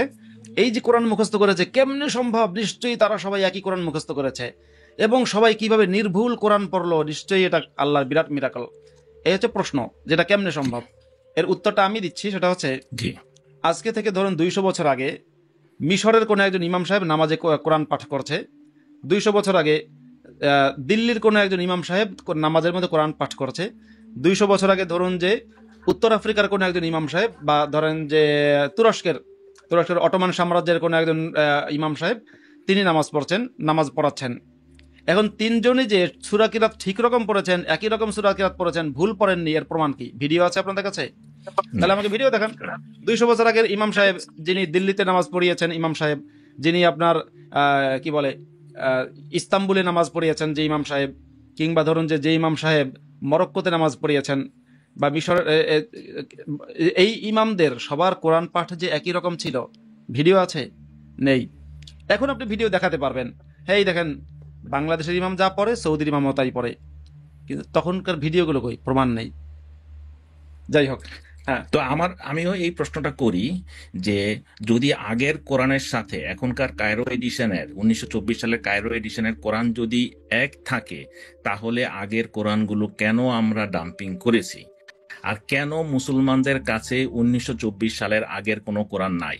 আমি অনেক চ্যালেঞ্জ করি, যারা আমি এগুলো নিয়ে অনেক কিছু লেখালেখি করি, তর্ক করি মানুষের সাথে, তো বলি যে আমাকে 1924 সালের আগের একটা কোরআন এনে দেখান, যেটা শুধু তাই 1924 কেন, সালের আগে। শুধু 24 সাল কেন, মানে ওসমান যখন কোরআন সংকলন করেছেন, ওসমান, এটা এ বিষয় নিয়ে জি আসগর ভাই ইতিপূর্বে লাইভে কথাও বলেছেন, তো কোরআন সংকলন করার যে কমিটি গঠন করেছেন, ওসমান বলেছেন তোমাদের যার কাছে কোরআন যা আছে মুখস্থ আছে তারা নিয়ে জমা দাও, যদি কেউ কোনো কাপড়ে, গাছের পাতায় কিংবা পাথরে এরকম কোথাও যদি লিখে থাকো বা চামড়ায় লিখে থাকো সেগুলো জমা দাও। তো যার কাছে যা লেখা ছিল সেগুলো জমা দিয়েছে, জমা দেওয়ার পরে ওসমান সেগুলো পুড়িয়ে ফেললো কেন? সেটাই। এগুলো তো কোরআন। আজকে যদি আপনি চামড়ার মধ্যে কোরআনের কিছু আয়াত লেখেন, বাংলাদেশে ধরুন লিখেছেন, লেখার পর সেই আয়াতটা যদি আপনি পুড়িয়ে দেন, সেটা যদি সমাজের, মানে ধরুন যে কোনো এলাকায় ঘটনাটা লোকজন জানতে পারলো, আপনার কিন্তু কপালে শনি আছে। আপনি কোরআনটা কোথাও লেখার পর সেটাকে আগুনে পুড়িয়ে দিলেন, আপনার কপালে শনি আছে। মুসলমানরা আপনাকে কুপিয়ে হত্যা করবে, নয়তো গণপিটুনিতে হত্যা করবে। আর যদি কোনো রকম মানে পুলিশ এসে আপনাকে বাঁচাতে পারে, তো পুলিশ বাঁচিয়ে আপনাকে, মানে বাঁচাবে না, পুলিশ আপনাকে জেলখানায় নেবে। এই হচ্ছে অবস্থা। তা ঠিক অথবা গায়েবী গজব পড়বে, অথবা আল্লাহর গজব পড়বে। আল্লাহর যেটা গজব আমি মানে হয়তো হচ্ছে, আল্লাহর গজব মানে হচ্ছে কোনো মুসলমান গোপনে গিয়ে গলাটা কেটে দেবে। তো এই যে আপনার এটা আজকের দিনে ঘটে, 1400 বছর আগে তাই ঘটেছিল। ওসমানকে কোরআনের আয়াত পোড়ানোর অপরাধে কাফের ফতোয়া দিয়ে মুসলমানরা জবাই করে হত্যা করেছিল। ইসলামের তৃতীয় খলিফা যিনি কোরআন সংকলন করেছিলেন, ওসমানকে কোরআন পোড়ানোর কারণে কাফের ফতোয়া দিয়ে মুসলমানরা গলা কেটে হত্যা করেছিল। জি জি। তো এখন আমার কাছে একটা অনুরোধ, সেটা হচ্ছে যে আমরা মুসলমানরা যখনই কোরআন পড়ি বা কিছু, তাদের মধ্যে একটা বদ্ধ ধারণা এই কোরআনের একটা অক্ষর নক্তা কোনো কিছু চেঞ্জ হয় নাই, এবং তাদেরকে যখন মানে কথা যখন হয় বাংলাদেশের কেউ সাথে বা বাঙালিদের সাথে, তখন আমি খুব প্রথমে প্রশ্ন করি কোন কোরআন? আপনি যেমন থতমত খেয়ে গেলেন, তারাও এরকম থতমত খেয়ে যায়, কোন কোরআন মানে? তো আপনারা যদি কোরআন নিয়ে আলোচনা করেন, যদি আপনারা এইভাবে বলেন যে আমরা কোরআনের অনেকগুলো ভার্সন আছে, কোরআনের আমরা হাফস ভার্সন নিয়ে কথা বলছি এবং ওয়ার্স ভার্সন নিয়ে আমরা হয়তো পরে কথা বলবো, তাহলে ধরেন দর্শকদের মধ্যে, মুসলমানদের মধ্যে এই জিনিসটা একটু অ্যাকসেপ্টেবল হবে যে না, Quran is not an eternal unchangeable thing, it changes with time.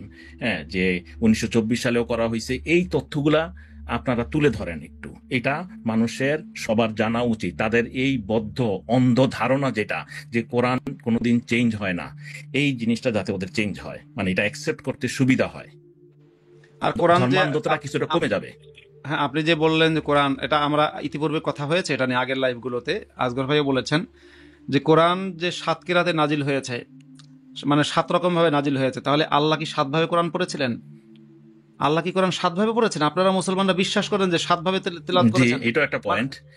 মানে ধরুন, এটা একটা আমি পয়েন্ট। আমি আমি আমাদের বাংলাদেশিদের জন্য বোঝার সুবিধার জন্য বলি, ধরেন যে কোনো একটা জি, বইটা বাংলাদেশেরই কয়েকটা ভাষায়, মানে ধরুন বাংলা ভাষাই, কিন্তু ঢাকাইয়া ভাষায় লেখা হয়েছে, জি, চিটাঙ্গের ভাষায় বইটা লেখা হয়েছে, সিলেটি ভাষায়ও লেখা হয়েছে, বরিশালের ভাষায়ও লেখা হয়েছে, ময়মনসিংহের ভাষায়ও লেখা হয়েছে, রংপুরের ভাষায়ও লেখা হয়েছে, মানে সবই বাংলা ভাষা।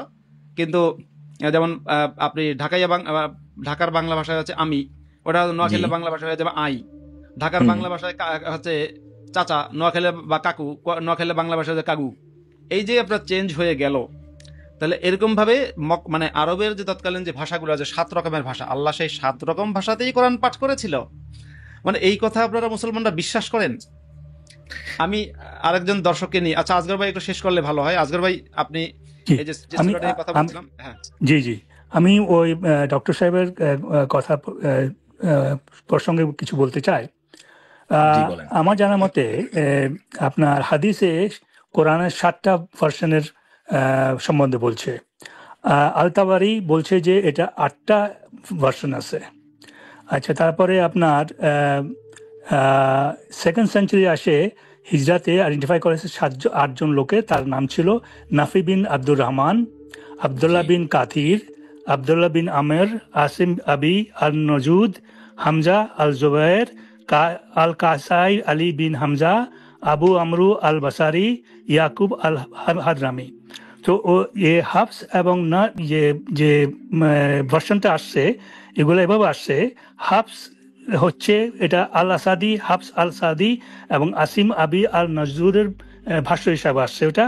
আর ওয়াশ আসছে আপনার উতমান বিন কুতবি আল মাসরি এবং নাফি বিন আল আব্দুর রহমান। এটা এক্স্যাক্টলি। এটা হলো একটা সংক্ষেপে একটা এটা বর্ণনা। এখন যে আপনার প্রশ্ন হলো যে কোরআন আল্লাহ কত ভাষাতে বলছেন বা লেখছেন। তো এখানে যদি আমরা যাই, কোরআনে লেখা আছে যে কোরআনটা আমরা পড়তেছি এখন, এটা আমার বিশ্বাস এটা ওসমানের কোরআনও না। এটা অনেক পরিবর্তন আসছে। এটাকে সময় হিসাবে এটা মানে যখন পর্যন্ত 1924 পর্যন্ত যৌতুক তাদের জানা ছিল, সেই হিসাবে এটাকে ইমপ্রুভ করছে। যেভাবে ডক্টর সাহেব বললেন যে সূরা ফাতিহাতে বিসমিল্লাহ আয়াত করা হয়েছে, ওনার সঙ্গে আমি একমত। এখন শুধু শুধু সূরা ফাতিহা না, প্রতিটা সূরার সাথে সূরা আত-তওবা ছাড়া সবগুলা সূরাতে বিসমিল্লাহ অ্যাড করা হয়েছে। জি অ্যাড করা হয়েছে, এটা ঠিকই বলছেন আপনি। কারণ বিসমিল্লাহ তো আমরা আলাপ করছি, বিসমিল্লাহ কোনো হিসাবে মোহাম্মদ কখনো বিসমিল্লাহ বলে কোনো সূরা নাজিল করেনি। এটা নিয়ে আমরা বিস্তারিত আলাপ করছি। কারণ যখন মোহাম্মদ দাবি করলো যে তার কাছে গুহাতে আসলো এক দৈত্য বা জিব্রাইল আসি, তাকে বলুনি কি বলো বিসমিল্লাহ, বিসমিল্লাহ বলুনি, তাকে সালামও করেনি, পরিচিতিও দেয়নি। আমরা ইসলামিক হিস্ট্রি থেকে বলছি এটাকে। তো এই যে এখন সৌদি আরবিয়া এটাকে রিয়ালাইজ করে তারা 2টা ভার্সনে হাফস অ্যান্ড ওয়াশ দুইটাই তারা পাবলিশ করে তার এটা। তো এই না, যে তারা কোরআনে বলছে, একটা মিনিট, তারা 10টা ভার্সনে পাবলিশ করে। আমার প্রশ্ন, আচ্ছা যাক, 7টা যদি বৈধতা দিয়ে যায় 7টা, বা আপনি বলছেন 8টা, তাহলে বাকিগুলো কোত্থেকে আসলো? বাকিগুলোর বৈধতা কে দিল? এবং সেই বৈধতা দেওয়ার ম্যান্ডেট কি আল্লাহ তাআলা তাদেরকে দিয়েছেন?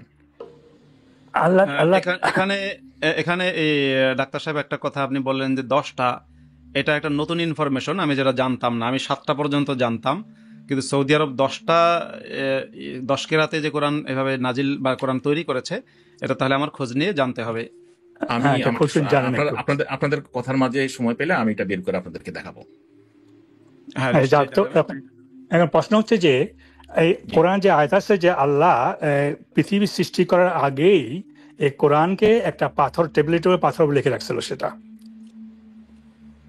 জি, লৌহ মাহফুজে লিখে রাখছিল। লৌহে মাহফুজে এখন লিখে লৌহে মাহফুজ, ইয়েস।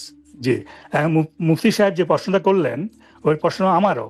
ও কোরআনটা আল্লাহ কোন ভাষাতে লিখছিলেন? 7 ভাষাতে, না 10 ভাষাতে, না 1 ভাষাতে? তারপরে আরেকটা প্রশ্ন আছে আমার। ধরেন একই শব্দ, যেহেতু মানে মুফতি সাহেব বলছেন যে এটার সুর আলাদা, তাই না, কেরাত আলাদা। তো আমরা জানি একটা শব্দ, শুধু বাক্য না, আমি বাক্য নাও যদি বলি, শুধু একটা শব্দ বলি, এই শব্দের সুরের উপরে অনেক ধরনের অর্থ বের হতে পারে।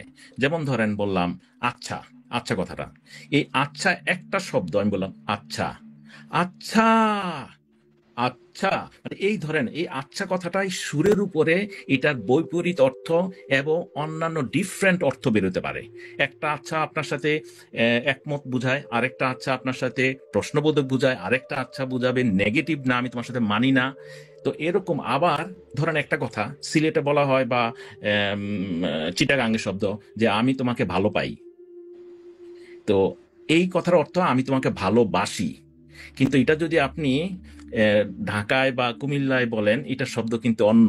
ভালোবাসি শব্দ তারা এটা বুঝবেই না যে এটা মানে ভালোবাসি। তো একই বাক্য বা কোরআন, এটাকে যদি আপনি বিভিন্ন সুরে পড়েন, তাহলে এটার অর্থ কি ডিফারেন্ট হতে পারে না? পারে এটা, ডক্টর সাহেব পারে এটা। এটা যে আপনি একটা উদাহরণ দিলেন, এটা আমি একটা উদাহরণ দিচ্ছি আপনাকে, আমাদের বাংলাতেও আছে। যেমন একটা শব্দ আছে আমাদের, আমি অনেকগুলো বলবো না, একটাই বলবো, শুধু সময় কম যেহেতু আমাদের হাতে। এই কর শব্দটা, জি, কর শব্দটা, এটাকে আপনি যদি সেন্টেন্স সঙ্গে মিলাই পড়েন তাহলে ভিন্ন মানি হবে। যেমন ধরেন কাকে বলে তুমি কাজ একটা করো, তা আমরা বলবো কাজ করো, কিন্তু বানানে কি করো, কাজ করো। জি, আচ্ছা, আর যদি এই শব্দটা আমরা অন্য অর্থে ব্যবহার করি, কর মানে ট্যাক্স, কি বানান একই, কিন্তু চেঞ্জ হয়েছে, কর হয়ে গেছে। আবার একটা শব্দ, এটা আরেকটা মানি হয় কর, এটা একটা নামও আবার। হিন্দু সম্প্রদায়ের অনেক লোকের নাম করও আছে। যেমন আপনি বললেন চিটাগাঙ্গে নাম নিলেন, জি আমি চিটাগাঙ্গে ছিলাম, চিটাগাঙ্গে করন কোম্পানিটা বিশ্বের নাম ছিল, ওটা ওখান থেকে মিষ্টি কিনতাম আমরা। তো একটা শব্দ আপনি কিভাবে ব্যবহার করতেন, এটা আমি আজকে কথা আরম্ভ হওয়ার আগেই মুফতি সাহেবের সঙ্গে এটা নিয়ে একটা আলাপ করতে চেয়েছিলাম, যে এই ভাষাতে অনেক কিছু পরিবর্তন আসে যায়, কিভাবে ভাষাটা ব্যবহার করা হচ্ছে। যেমন চিটাগাঙ্গে বলছে, আজকে ভাই একটা ইনফরমেশন দিই, বাংলাদেশের মুসলমানেরা মানে 99% মুসলমানেরাই জানে না যে কোরআনের মধ্যে, কোরআনের যে আরবি কোরআন যেটা আজকে যে কোরআনটা, তারপরে এর মধ্যে জের জবর পেশ তো ছিলই না, মানে আকারিকার কোনো কার ছিল না মোহাম্মদের সময়। ইনফ্যাক্ট আরবি যে অক্ষর আছে, আরবি যে 29টা হরফ, 29টা হরফের মধ্যে আপনার ছিল না, নোক্তা পর্যন্ত ছিল না। যারা আরবিটা একটু মানে কোন রকম আরবিটা একটু পড়েছে তারা বুঝতে পারবে। নোক্তা মানে হচ্ছে কি, নোক্তা কিন্তু শব্দকে চেঞ্জ করে, যেমন নোক্তা মানে ফোঁটা, বিন্দু। আপনি যেমন ব আছে না, বাংলা ব শব্দ, বয়ের নিচে আপনি একটা ফোঁটা দিলে সেটা হয়ে যায় র। ডয়ের নিচে একটা ফোঁটা দিলে সেটা হয়ে যায় ডয় শূন্য র। এরকম ভাবে আপনার ঢয়ের নিচে একটা ফোঁটা দিলে সেটা ঢয় শূন্য র। এই ফোঁটার কারণে চেঞ্জ হয়। আরবিতে অনেকগুলো অক্ষরের মধ্যেই কিন্তু ফোঁটা আছে, যেমন আলিফের পরে দ্বিতীয় অক্ষর বা, বায়ের নিচে একটা ফোঁটা, ঠিক ওই বায়ের মতো দেখতে যেটা, তার উপরে দুটো ফোঁটা দেবেন সেটা হয়ে যাবে তা। তা যেটা আছে তার উপরে 3 ফোঁটা দেবেন সেটা হয়ে যাবে আপনার, মানে 2 এর জায়গায় 3টা দিলেই সেটা হয়ে যাবে সা। আবার একইভাবে জিম হা খ, জিম হচ্ছে এরকম একটা, এরকম দিয়ে এভাবে টান দিলে জিম, নিচে ফোঁটা থাকবে জিম। এটা যদি ফোঁটা ছাড়া হয় সেটা হা, উচ্চারণ হচ্ছে হা না ও হা। আর এর উপরে যদি একটা ফোঁটা থাকে সেটা হবে খ। এরকম ভাবে দাল, এইভাবে টান দিলে সেটা হয় দাল। এই দালের উপরে একটা ফোঁটা দিলে সেটা হয় জাল, উচ্চারণ হয় জাল। র, এইভাবে টান দিলে র, এর উপরে একটা ফোঁটা দিলে সেটা উচ্চারণ হয় ঝা। এইভাবে করে আপনি দেখবেন ফোঁটার কারণে চেঞ্জ হয়ে যায়। তাহলে যে কোরআনের মধ্যে ফোঁটা ছিল না, মানে নোক্তাই ছিল না মোহাম্মদের সময়, ওসমান যখন কোরআন সংকলন করেছে নোক্তা ছিল না, এই কোরআন মানুষ কি পড়তো? ধরুন কোরআনে একটা আয়াত আছে, ইয়া ইয়াহইয়া খুদিল কিতাবা বিকুওয়াহ। এখন ইয়া ইয়াহইয়া, এই খুদের খয়ের উপরে, মানে খয়ের উপরে একটা আছে, ফোঁটা আছে, এজন্য এটা খ হয়েছে জাল। এটা খুদ না হয়তো হাদ্দিল কিতাবা বিকুওয়াহ হতে পারে, খুদিল কিতাবা না হয়তো হাদ্দিল কিতাবা হতে পারে। এবার বিকুওয়া না হয় ইয়াকুওয়া হতে পারে, কিংবা ইয়াফুহু হতে পারে, হতে পারে। ওয়া আতাইনাহুল হুকমা সাবিয়্যা। এরকম ভাবে প্রত্যেকটা ক্ষেত্রে যদি দেখি, প্রত্যেকটা আয়াতের মধ্যে আমি অসংখ্য চেঞ্জেস নিয়ে আসতে পারবো যদি আমি শুধু ফোঁটাগুলো বাদ দেই। এবার কি হুজুররা আমাদেরকে মাদ্রাসায় কি বলেছেন, শিখিয়েছেন যে কোরআনের হাফেজেরা বুকের মধ্যে কোরআন মুখস্থ করেছে, সবাই মুখস্থ করে 1400 বছর পর্যন্ত টিকিয়ে রেখেছে। এগুলো তো ভাই মানে মামদভূতের গল্পের মতো শোনায়। ছোটকালে যেমন মামদভূতের গল্প শুনেছি, তো জি মামদভূতের গল্প শুনলে বিশ্বাস করতাম ভূত আছে, এরকমই জি মিথ্যা কল্পকাহিনী মুসলমানদের বিশ্বাস করানো হয়। জি। হ্যাঁ হ্যাঁ তো এখানে আমরা যে আলাপ করছিলাম এখানে যে কোরআনের যে এটা কোন কোরআন, এটা তো কোরআন একটা আয়াত আছে, আপনি 75 নম্বর আয়াতের কথা, এটা আমার মনে পড়তেছে না, যেখানে বলছে কোরআনকে কোরআনকে কালেকশন করা, এটাকে আবার এটাকে মানুষকে বুঝানো, এটাকে প্রচার করা, এটা আল্লাহ নাকি বলছে এটা আমার দায়িত্ব। কোরআনকে সংরক্ষণ করা আমার দায়িত্ব আল্লাহ বলেছিল, সূরা হিজরের মধ্যে আছে। জি, দুটো আয়াত সংরক্ষণ তো করে কথা না, বলছে। একটা আছে না, একটা আয়াত আছে যে কোরআনকে মানে এটাকে মানুষ থেকে কালেকশন করা এবং এটাকে প্রচার করা, এটাকে ব্যাখ্যা করা, এটা আমার দায়িত্ব। আপনি যদি আমার আহ, সময় দেন আমি বার করতে পারবো, আমার হ্যাঁ, আমারটা ওটা লেখা ওটা আছে হচ্ছে ওটা। ইন্না আলাইনা জামআহু ওয়া কুরআনাহ ফাইদা ক্বরানাহু ফাত্তাবিউ কুরআনা, এটা সূরা আল কিয়ামার মধ্যে। জি যে নিশ্চয়ই আমার উপরেই দায়িত্ব হচ্ছে এটাকে, এই কোরআনকে সংকলন করা বা কোরআনকে জমা করা বা সংকলন করা এবং এটাকে পাঠ জি করা। জি যখন তুমি ফাইদা কোরআন, যখন আমরা পাঠ করি, আল্লাহ বলছে যখন আমরা পাঠ করি তখন তুমি সেই পাঠের অনুসরণ করো। সুম্মা জি ইন্না আলাইনা বায়ানাহ, অতঃপর এই কোরআনকে বর্ণনা করা, এটাকে বিবরণ দেওয়া বা বর্ণনা করা সেটা আমার দায়িত্ব। হ্যাঁ জি। আপনি এই আয়াতের আমি কথা বলছেন কি? জি আয়াতটা বলছি এখানে, হুম হুম। যখন এই কোরআনকে সংকলন করা, এটাকে এটাকে বানানো, এটাকে মানে লোকজনকে বোঝানো, এটা যদি আল্লাহর দায়িত্ব হয়ে থাকে, তাহলে আবু বকর বা ওসমান বা এটা কিভাবে, এটা কি জন্য কালেকশন করলো, এবং এটাকে তাফসীরবিদ তারা কিভাবে তাফসীর করতেছে, এটাকে, এটা তো আল্লাহর দায়িত্ব। আমি একটু ফাঁক দিয়ে বলে নিই। এটা হচ্ছে যে আয়াতগুলোর কথা আমরা আলোচনা করছি, এটা হচ্ছে 75 নম্বর সূরা, সূরা আল জি কিয়ামাহ নামে 75 নম্বর সূরা। এবং আয়াত নম্বর হচ্ছে 15, 16, 17, 18, 17, 19, 18 জি। 20। এগুলো আপনি পড়ে নেন, যারা যারা জানতে চান পড়ে নেন। হ্যাঁ আজগা ভাই। হ্যাঁ, তো এখন আল্লাহ এটা কোরআনকে নিজেই সংরক্ষণ করছেন, এটাকে বা কালেকশন করছেন, সেখানে আবু বকর বা ওসমান ভূমিকা কিভাবে এখানে এসে জড়িত হলো, এবং তাবারি বা তারপরে আপনার ওই যে অন্য তাফসীরবিদ যারা, তাদের তাফসীর করা কি দরকার ছিল? তো আল্লাহ তো অলরেডি এটা ব্যাখ্যা দিয়ে দিয়েছে কোরআন। এখন হ্যাঁ এটার এবং জন্য এবং এবং কোরআনের মধ্যেই আছে যে আহ, ওয়ানাজ্জালনা আলাইকাল কিতাবা তিবিয়ানাল লিকুল্লি শাইইন, আমি এই কিতাব, তোমার উপর যে কিতাব নাজিল করেছে কোরআন, এই কোরআনের মধ্যে সকল কিছুর বর্ণনা আছে। অন্য জি জায়গায় আছে যে ওয়াকুল্লা শাইইন ফাসসালনাহু তাফসীলা, কোরআনের সকল জি কিছুর বিশদ বর্ণনা আমি দিয়েছি। তাহলে সবকিছু যদি বিশদভাবে জি বর্ণনা করা থাকে, এর তাফসীরের প্রয়োজনীয়তা কি? কি আমি সে কথা বলতে চাচ্ছি আপনাকে এখন। এই যে আমার বিশ্বাস এটা, এবং এটা আমি প্রকাশ্যে বলতে চাই, যে যারা কোরআনকে তাফসীর করতেছে, তারা কোরআনের আলোকে তারা পাপ করতেছে, গুনাহ করতেছে, আল্লাহর কথা অমান্য করে তারা আল্লাহকে ওভাররাইড করে তারা এটা তাফসীর করতেছে, যেটার কোনো প্রয়োজন নাই।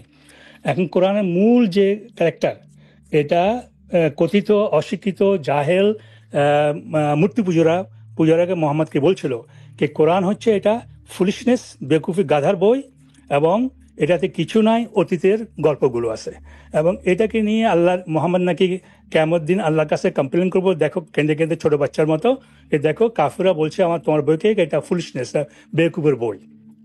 এখন এই কোরআনে আয়াত আছে এটার উপরে কিন্তু।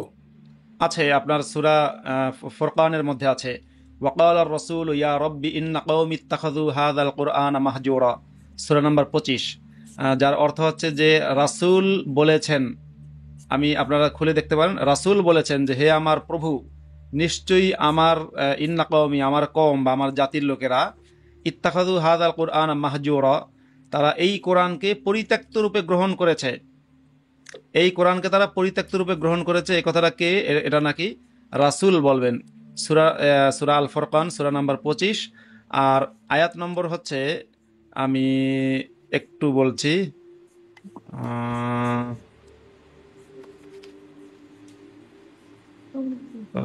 ইযা রাআতহুম মিন মাকানিন বাঈদিন। আচ্ছা, আয়াত নম্বর হচ্ছে 10, 11, 12।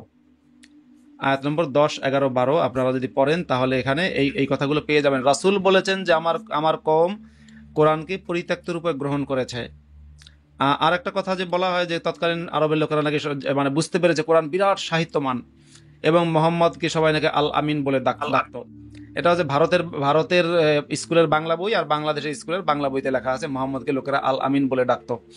মোহাম্মদকে লোকেরা আল আমিন বলে ডাকতো, এ কথা কোরআনে এবং হাদিসে নেই। মোহাম্মদকে লোকেরা আল আমিন বলে ডাকতো মক্কার লোকেরা, এটা ভারতের বইতে আর বাংলাদেশের বইতে পাওয়া যাবে, কিন্তু সত্যিকার অর্থে কোরআন হাদিসে আমি পাইনি। হ্যাঁ আসগর ভাই। হ্যাঁ, তো ওখানে যে বলছিলাম যে কাফেররা বলছে যে কোরআন হলো বেকুফের গাধার বই এবং এটাতে কোনো সেন্স নাই। এই কথাগুলো আছে সূরা নম্বর 25-এর 30 নম্বর আয়াতটা দেখেন একটু দয়া করে। হ্যাঁ, সূরা নাম্বার 25 আয়াত নম্বর 30 জি সেখানে আছে। ও আচ্ছা, না সরি, আমি একটু আগে ভুল বলেছি, ওইটাই তো জি আমি জি বললাম, ওটা আয়াত নাম্বারটা ভুল বলেছি। 30 নম্বর আয়াত, যে রাসূল বলেছে যে আমার কওম এই কোরআনকে, আমার জাতির লোকেরা এই কোরআনকে পরিত্যক্ত রূপে গ্রহণ করেছে। এটা হচ্ছে 25 নম্বর সূরা 30 নম্বর আয়াত। জি। এবং 47 নম্বর সূরার 17 নম্বর আয়াতটা কি বলছে দেখেন। 47 নম্বর সূরা, না 46 46 আচ্ছা 46, এই সূরার নাম হচ্ছে সূরা আহকাফ, আয়াত নম্বর 17। জি জি আয়াত নম্বর 17 হচ্ছে ওয়াল্লাযী ক্বালা লিওয়ালিদাইহি উফিল লাকুমা আতাইদানিনি আন উখরাজা ওয়া ক্বাদ খালাতিল কুরুনু মিন বা'দি ওয়া হুমা ইয়াস্তাগীসানিল্লাহা ওয়াইলাকা আমিন ইন্না ওয়া'দাল্লাহি হাক্ক ফায়াকুলু মা হাযা ইল্লা আসাতিরুল আউয়ালিন। যে ব্যক্তি তার মা বাবাকে বলেছে যে উফিল্লা, মানে আফসোস তোমাদের জন্য যে তোমরা আমাকে অঙ্গীকার করছো আমি পুনরুত্থিত হব, অথচ আমার পূর্বে অনেক জাতি বা অনেক সম্প্রদায় বা অনেক জাতি তারা গত হয়েছে। তখন তাদের ওই সন্তানের পিতামাতা তারা আল্লাহর কাছে সাহায্য চেয়েছে, আল্লাহর কাছে সাহায্য চেয়েছে এবং বলেছে ধ্বংস হ তুই, তুই মানে এই, এবং আমিন বলেছে, আমিন মানে হচ্ছে নিরাপত্তার কথা বলেছে, তুই ধ্বংস হ। এরপরে বলা হচ্ছে ইন্না ওয়াদাল্লাহি হাক্ক, অর্থাৎ আল্লাহর যে ওয়াদা, আল্লাহর যে প্রতিশ্রুতি সেটা অবশ্যই সত্য। তখন সেই ছেলে বলেছে যে এটা তো কেবলমাত্র পূর্বপুরুষদের কল্পকাহিনী, ইল্লা আসাতিরুল আউয়ালিন, পূর্বপুরুষদের কল্পকাহিনী। জি জি। হ্যাঁ, মাসুদ ভাই একটা কথা বলতে চাই। মাসুদ ভাই, জি হ্যাঁ, আপনারা যখন ওই যে কোরআনের আয়াতগুলোর রেফারেন্স দেন, আমি একজন টেকনিক্যাল মানুষও, আমি সাথে সাথে আপনারা চাইলে কোরআনের ওই বাংলা বা আরবি লেখাগুলো আমি শেয়ার করতে পারবো আর কি, সাথে সাথে আমার রেডি আছে, যদি বলেন তাহলে দিতে পারবো আর কি সাথে সাথে। ও আচ্ছা, সেটা দরকার নেই, আজকের লাইভটা আমাদের প্রায় শেষের পথে, তো আমি আপনাকে, আপনি আজকে আমাদের নতুন গেস্ট এবং আপনাকে পেয়ে আমি খুব খুশি। আপনি একজন সাহসী মানুষ যে আমার লাইভে সাহস করে যুক্ত হয়েছেন এবং যথেষ্ট আপনার তথ্য ইনফরমেশন এগুলো আপনার সঙ্গে বা যথেষ্ট নলেজেবল মানুষ, এটা বোঝা যাচ্ছে। আমি আপনাকে ভবিষ্যতের লাইভগুলোতেও দেখতে চাই, আপনি আসবেন আশা করি। আপনার নিরাপত্তার শঙ্কা না থাকলে আপনি আমাদের সাথে যুক্ত হতে পারেন। না, আমি এমন কিছু হয়তো বলবো না, যেটা আমি বাংলাদেশে এখনো যাই আসি, হ্যাঁ, তো সবাই আমাকে জানে যে আমি সত্য কথা বলি, হ্যাঁ, যেটা এবং যুক্তি ছাড়া কথা বলি না, তো সেই ভয়টা আমি করি না আর কি। তারপরও আমি মুসলমানদের ডাইরেক্ট অ্যাটাক করে কোনো কথা বলবো না, যদিও ধর্ম আমার নিজস্ব ব্যাপার, কিন্তু তাদেরকে আপনারা যেভাবে হয়তো বলেন মাঝে মধ্যে শুনি, হয়তো মনে করেন খুব শ্রুতিকটু লাগে, হ্যাঁ, তো সেটা হয়তো বা আপনারা বাংলাদেশে যাবেন না সেজন্য বলতে পারেন। আমার যদি এরকম হতো যে আমি যাব না কখনো, তাইলে হয়তো এই সাহসটা করতাম, তো আমি ওই সাহস করব না। তো তার আগে যে আরেকটা কথা বলতে চাই, আপনি ওই যে কোরআনের যে ইয়েটা বলতে চাচ্ছিলেন যে নক্তা নাই ইয়া নাই, আমার কাছে রেডি আছে, আমি ওই কোরআনের কয়েকটা স্লাইড দেখাইতাম আর কি, যে কোরআনগুলো এরকম ছিল, বা নেক্সট টাইম দেখাতে পারি,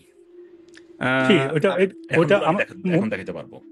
ওটা ডক্টর সাহেব, ওটা আমার কাছেও আছে, এটা অনেক লোকের কাছে আছে, জিরক্স কপি আছে ওটাতে। তো আপনি যে বললেন যে আপনি কাউকে আঘাত করতে চান না, আমি বিশেষত আর মুফতি সাহেবও আমরা চেষ্টা করি যে সত্য জিনিসটা কি, সত্য কথা যখন আপনি বলবেন বা আমি বলবো, কিছু লোক অবশ্যই এটাকে অপছন্দ করবেন, কারণ একটা কথা আছে যে truth is always repulsive. Truth, সত্য কথা মানুষকে খুব কষ্ট দেয়। আমরা যে কোরআনের ভিত্তিতে কোরআনকে সামনে রেখে যে তিতা লাগে, তো আমরা যে কোরআনকে সামনে রেখে কথাগুলো বলছি, এগুলো আমাদের বানানোর কথা না। আমরা কোরআনকে সামনে রেখে কথাগুলো বলছি, এবং এটার জন্য বলছি যে কোরআন কি জিনিসটা এটা বুঝাবার জন্য। এই বুঝাতে গিয়ে যদি কোনো আমাদের মুসলমান ভাই বোন যদি কষ্ট পান, তাহলে তারা অসত্যর পথে পছন্দ করেন ওটাকে, যেটার জন্য জি আমরা শুধু দুঃখ প্রকাশ করতে পারি, কিন্তু আমরা সত্য কথা বলতে আমরা নিজেকে সরাবো না এখান থেকে। আমরা সত্য কথা বলবো, এটা যদি কোনো লোকের কষ্ট হয়, মনে কষ্ট পায়, এটাতে আমরা বিশেষ কিছু করতে পারবো না। মুফতি সাহেব, কি আমার সঙ্গে আপনি একমত? হ্যাঁ, নিশ্চয়ই একমত। এবার দেখুন, আমরা প্রত্যেকে যারা মানবতার কাজ করি, এক একজন এক এক রকম ভাবে কাজ করে। কারো বক্তব্য সফট, কারো বক্তব্য হার্ড, এগুলো ব্যাপার না। কিন্তু আমি চাইবো যে এই যে আজকে যিনি যুক্ত হয়েছেন ডক্টর দীপক বাবু, আপনি আবারও আসবেন, আমাদের সাথে যুক্ত হবেন। আমি এখন তাহলে লাইভটাকে শেষ করতে চাই। এক ব্যক্তি অনেকক্ষণ ধরে অপেক্ষায় আছেন, তাকে আমি কিছু সময়ের জন্য একটু জি, দিতে চাই, আজকের ভাই অনুমতি দিলে। আচ্ছা, একজন আছেন এস ওয়াই, আপনি কথা বলুন তো।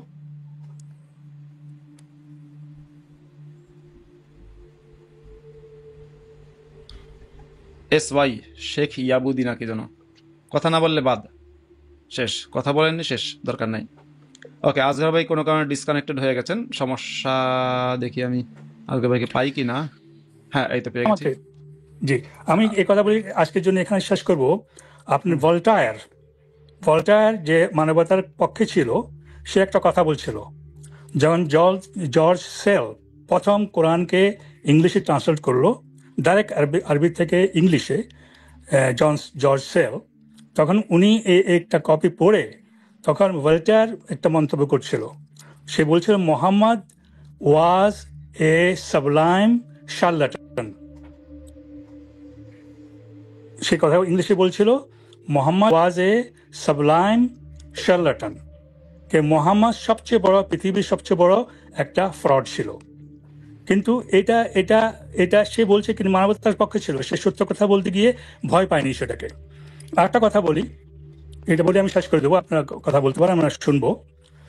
কোরআনকে আপনার বাঁ হাতে ধরতে পারবেন না, নিষিদ্ধ, কারণ বাঁ হ্যাঁ, হাত হ্যাঁ, আপনার ময়লা হাত। এবং মুহাম্মাদের কোনো মূর্তি আপনি বানাতে পারবেন না। কিন্তু একমত। আমেরিকান আমেরিকান সুপ্রিম কোর্টে পৃথিবীর নামকরা ল গিভার্সের অনেকগুলো মূর্তি আছে, ওখানে মোহাম্মদের একটা মূর্তি আছে। মোহাম্মদের আচ্ছা বাঁ হাতে কোরআন, মোহাম্মদের কোরআন বাঁ হাতে কোরআন দেখাচ্ছে, আর ডান হাতে দেখাচ্ছে তলোয়ারি দেখাচ্ছে। বাঁ আচ্ছা, হাতে আচ্ছা। কোরআন, ডান হাতে খোলা তলোয়ারি দেখাচ্ছে সে। হুম, হুম, হুম। তো সে হলো আপনার মুসলমানদের সবচেয়ে বড় দাতা, যার হাতে কোরআন। মানে এখন এটা ইমপ্লিকেশনটা কি হচ্ছে? ইমপ্লিকেশন হচ্ছে যে কোরআনকে তুমি ফলো করো, না হলে তোমার তলবার দিয়ে গর্দন কাটে ফেলবো। এই মূর্তিটা বাংলাদেশের আপনার ইচ্ছা করে দেখতে পারেন। আপনার আমেরিকান সুপ্রিম কোর্টের যাকে বলা হয় ফ্রিজ ওয়ালটা, দক্ষিণ দিকে ওয়ালের মধ্যে এই ছবিটা আছে। কিন্তু এটা কোনো মুসলিমদের সহজ হচ্ছে না এটা প্রতিবাদ করার কারণ, যেহেতু আমেরিকার কাছে শক্তি আছে। তো শক্তি হচ্ছে অনেক প্রধান উপকরণ যা দিয়ে আমরা অনেক কিছু কাজ করি। আপনার কথা বলুন এখন। আচ্ছা, আপনি যখন এই কথাটা বললেন, তখন আমাদের বাংলাদেশের বিখ্যাত মেশিন ম্যান সাইদির কথা মনে পড়লো। আমি জি ছোটকালে সাইদির একটা ওয়াজ শুনেছিলাম। সাইদির বেশিরভাগ ওয়াজই বা অসংখ্য ওয়াজ আমি শুনেছি আমার বাসায়। মানে আমার আব্বা হচ্ছে সাইদির ওয়াজ খুব পছন্দ করতেন। আপনারা জানেন আমার বাবাও ইমাম ছিলেন, আমি নিজেও জি ছিলাম ইমাম, আর আমি ইমাম সাহেবের ছেলেও। তো ঘরের মধ্যে সাইদির ওয়াজ বাজতো। তো সাইদিরও একটা ওয়াজ শুনেছিলাম, সেটা আমি ইউটিউবে এখন পাচ্ছি না, আমি শুনেছি ক্যাসেটে।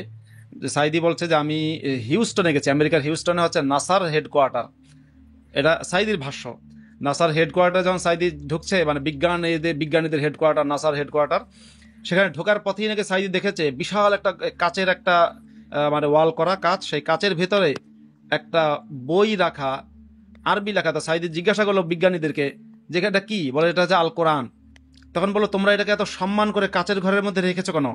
তখন বিজ্ঞানীরা নাকি সাইদিকে জানিয়েছে আমরা যত বিজ্ঞান যা কিছু পাই সব এই বই থেকে পেয়েছি, এজন্য এটাকে এভাবে সম্মান করে রেখেছি। আচ্ছা এখন এখন সাইদি যখন এই গল্পটা বলেছিল, সেটা মানে অনেক আগে, 2000 সালেরও আগের কথা বলছি, এই ওয়াজ দিয়েছিল। তখনকার সময় হয়তো বিষয়টা আমাদের যাচাই করাটা কঠিন ছিল। এখন যারা আমেরিকায় বসবাস করেন, এখন তো মানুষের সাথে মানুষের যোগাযোগ খুব সহজ। আমরা যে তিনজন আজকে এখন লাইভে কথা বলছি, তিনজন সম্ভবত দুটি দেশে বা তিনটা দেশে আছি, হয়তো আলাদা তিনটা বা একাধিক দেশে আছি। ইনফ্যাক্ট আমি আর আসগর ভাই সম্পূর্ণ ভিন্ন দুটো দেশে থাকি। তো এই যে যুক্ত হতে পারছি, এখন তো আমেরিকার হিউস্টনে সেটা অনেকের পক্ষে ঢোকা সম্ভব। একটু আপনারা দেখবেন তো সাইদির কথা ঠিক আছে কিনা, ওখানে কাচের ঘরে কোরআন রাখা আছে কিনা একটু দেখে আমাদেরকে জানায়েন। আচ্ছা, এখানে আরেকটা কথা বলি। বাংলাদেশে আমি যখন ছিলাম, আমি ভাই এখন আমেরিকাতে আছি, আমি প্রস্তাব সভা বলি। তো আমার একজন আত্মীয়, উনি একটা কলেজের প্রফেসর ছিলেন। তো উনি আমাকে আমার সঙ্গে খুব ভালো সম্পর্ক ছিল ওনার। ওনাকে আমি অনেক ভালো রেসপেক্ট করতাম, ভালোবাসতাম, উনি আমাকে ভালোবাসতেন। রেসপেক্ট করতেন কিনা আমি জানি না। কথা হচ্ছে যে উনি আমাকে বললেন কথা কি জানেন, কোরআনে একটা নম্বর আছে 19, 19টা আছে। এটা কত গুরুত্বপূর্ণ, একটা মহত্ব জানেন আপনি? আমি না, কিন্তু ভাই 19 মানে কি? উনি আমাকে আসগর ভাইয়ের কথা বললেন, কেটে আসছে, এটা প্রবলেম আছে আমাদের এখানে। তো উনি বললেন ইউরোপে অনেকটা ল্যাবরেটরি এই 19কে নিয়ে অনেক গবেষণা, অনেক এটা দেখাশোনা করা হয়েছে। এটাতে তারা পেয়েছে যে এটা কোরআনের 19 হলো কোরআনের সর্বমর্ম, এটা মানে জিস্ট হলো কোরআনের এটা। তো আমাকে রেসপেক্টিভ বললাম, সাহেব আপনি দয়া করে আমাকে ওই জায়গাটা না বলুন, ইনস্টিটিউট না বলুন যেখানে এটাকে রিসার্চ করা হয়েছে। তো বললেন যে এটা তো জানি না। এখন দেখেন। আচ্ছা আসগর ভাই, আপনার কথা একটু কেটে আসছে। আসগর ভাই, আপনার কথা একটু কেটে আসছে, যথেষ্ট কেটে আসছে। দেখ, আমরা তাহলে আজকে তাহলে আমার আলোচনা একটু শেষ করে দিতে চাই। না, এখনো কেটে আসছে। তাহলে অলরেডি 1 ঘন্টা 45 মিনিট হয়ে গেছে আমাদের আলোচনা। আমি ভবিষ্যতে আমাদের যে আজকের নতুন গেস্ট, ওনাকে আবারও লাইভে আমাদের সাথে দেখতে চাই, আসবেন। প্রতি মঙ্গলবার কিংবা বুধবারে বা বুধ 2 দিনই আমরা লাইভ করি। তো গত বুধবারে লাইভ করতে পারিনি বলে আজকে শনিবারে করছি। এটা আসগর ভাইয়ের সাথে আমার নির্ধারিত লাইভ সাপ্তাহিক। আর আমি একটু অনেকে আমার বইটা সম্পর্কে জানতে চেয়েছে। আমার কলকাতা থেকে একটা বই বেরিয়েছে, বইটার নাম হচ্ছে যে নাস্তিক ইমামের হজ। এই বইটা নিয়ে অনেকে যারা বাংলাদেশি আমার কি বলে, আমার ওয়েল উইশার বলেন বা বন্ধু বলেন, যারা বাংলাদেশে থাকে, তারা বাংলাদেশে বইটা কিভাবে পাবেন সেটা জানতে চেয়েছেন। এবং এ নিয়ে আমার কাছে মানে প্রায় 2000 মেসেজ এসছে আমার কাছে ইনবক্সে। বিশ্বাস করুন, প্রায় 2000, মানে কম বেশি 2000-এর কাছাকাছি হবে মেসেজ এসছে যে তারা আমার বইটা কিনতে চায়। বইটা বাংলাদেশে পাঠানোর চেষ্টা আমি করছি, এটুকু বলবো। কিন্তু এখন আমি এবং যখন পাঠাতে পারবো আমি ফেসবুকে পোস্ট করে জানিয়ে দেবো। ইনবক্সে মেসেজ পাঠালে কি হয়, মেসেজের মানে ধরুন বইটা, ভাই আপনার বইটা বাংলাদেশে পাওয়া যাবে কবে, এরকম আমি তো ফেসবুকে পোস্টে জানিয়ে দিয়েছি, আবারও জানাবো। একটু আপনাদের অপেক্ষায় থাকতে হবে। আর যারা ভারতের মানুষ, তারা বইটা পাবেন হচ্ছে ধ্যানবিন্দু প্রকাশনী, কলেজ স্ট্রিটে। একইভাবে পাবেন বহুবচনে, সেটা আমার ফেসবুক পোস্টে লেখা আছে। আর খুব দ্রুততম সময়ের মধ্যে বইটা আপনারা পাবেন হচ্ছে পিবিএস এ। এই যে পিবিএস এর ঠিকানাটা একটু দেখে নিতে পারেন। এটা হচ্ছে আপনার মিরর ইমেজ আসতেছে। এটা কিভাবে মিরর ইমেজ মানে উল্টা আয়নার ইমেজ, মানে এটাকে আমি চেঞ্জ করতে পারছি না, আমি বলে দিচ্ছি। এটা হচ্ছে 10/2 বি রমানাথ মজুমদার স্ট্রিট, দোতলায়, কলকাতা 7009। এটা হচ্ছে পিপলস বুক সোসাইটি। আপনারা সেখানে পেয়ে যাবেন বইটা। তবে এখনই পাবেন না, কারণ বইটার প্রথম সংস্করণে যা ছিল প্রায় শেষ। আপনারা ধ্যানবিন্দুতে আছে কিনা, ধ্যানবিন্দুতে এখনো আছে কিছু, কিন্তু ওই পিপলস বুক সোসাইটিতে আপনারা বইটা পাবেন। মানে যারা তসলিমা নাসরিনের বই প্রকাশ করে, আপনারা দেখে নিতে পারেন। ওই মিরর আসছে না। আচ্ছা, আপনাকে বলি কিভাবে। ওটার যে সেটিংস পেজটা আছে, সেটিংসে ক্লিক করেন। ক্লিক করলে দেখবেন নিচে মিরর ক্যামেরা আছে, ওইটাকে আপনি ক্লিক করেন। তাহলে সেটিংসে জেনারেলে নাকি না, সেটিংসে গেলেই আসবে আপনার ওই যে ভিডিও রেজুলেশনের নিচে মিরর ক্যামেরা। আমি কিন্তু পাচ্ছি না, আমার এটা এখানে দেখাচ্ছে না। মিরর ক্যামেরা, হ্যাঁ পেয়েছি, হ্যাঁ পেয়ে গেছি। হ্যাঁ, এখন দেখা যাচ্ছে। থ্যাংক ইউ, আপনাকে ধন্যবাদ। আমি একটু দেখাচ্ছি। জি, পিপলস বুক সোসাইটি। আর এরা মূলত তসলিমা নাসরিনের যত বই কলকাতা থেকে বের হয়, এরা এই পিপলস বুক সোসাইটি করে।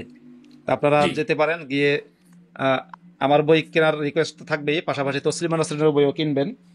পিপলস বুক সোসাইটিতে আগামী 1 সপ্তাহের মধ্যে আমার বইটা সেকেন্ড এডিশন পাবেন, কারণ সেকেন্ড এডিশন প্রিন্ট হয়ে যাবে এখন থেকে 2-3 দিনের মধ্যেই। সেকেন্ড এডিশনে আমরা আমরা অনেক ইউরোপে কিভাবে পাবো? ইউরোপে পাঠানোর চেষ্টা করছি, আমি এটুকু বলবো। ইউরোপে পাঠাতে পারলে আমি যখন যেখানে পাঠাতে পারবো সেটা নিয়ে আমি ফেসবুকে পোস্ট করে জানিয়ে দেবো, ইউরোপের মানুষরা পাবেন।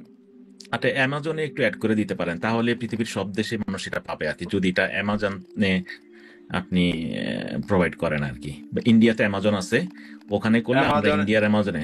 জি, ইন্ডিয়ার অ্যামাজনে দেওয়া যায় কিনা আমি আমার প্রকাশকের সাথে কথা বলছি, উনি পারে কিনা দেখছি, বা আমি এক্ষেত্রে এক্সপার্ট কারো হেল্পও নিতে পারি। তো ঠিক আছে, বইটা বাংলাদেশে এবং ইউরোপে, আমেরিকায়, কানাডায়, অস্ট্রেলিয়ায়, জাপানে, এবার বিভিন্ন দেশ থেকে মানুষ মেসেজ করেছেন। আমি চেষ্টা করব সবার কাছে পৌঁছে দেওয়ার জন্য। কানাডায় পৌঁছে যাবে খুব দ্রুতই, এতটুকু বলতে পারি। কানাডা এবং আমেরিকায় পৌঁছে যাবে দ্রুতই, এবং মোটামুটি অনেকগুলো বই পৌঁছবে। কিন্তু সেটা সেকেন্ড এডিশনটা আমি আরো ভালো করার চেষ্টা করছি।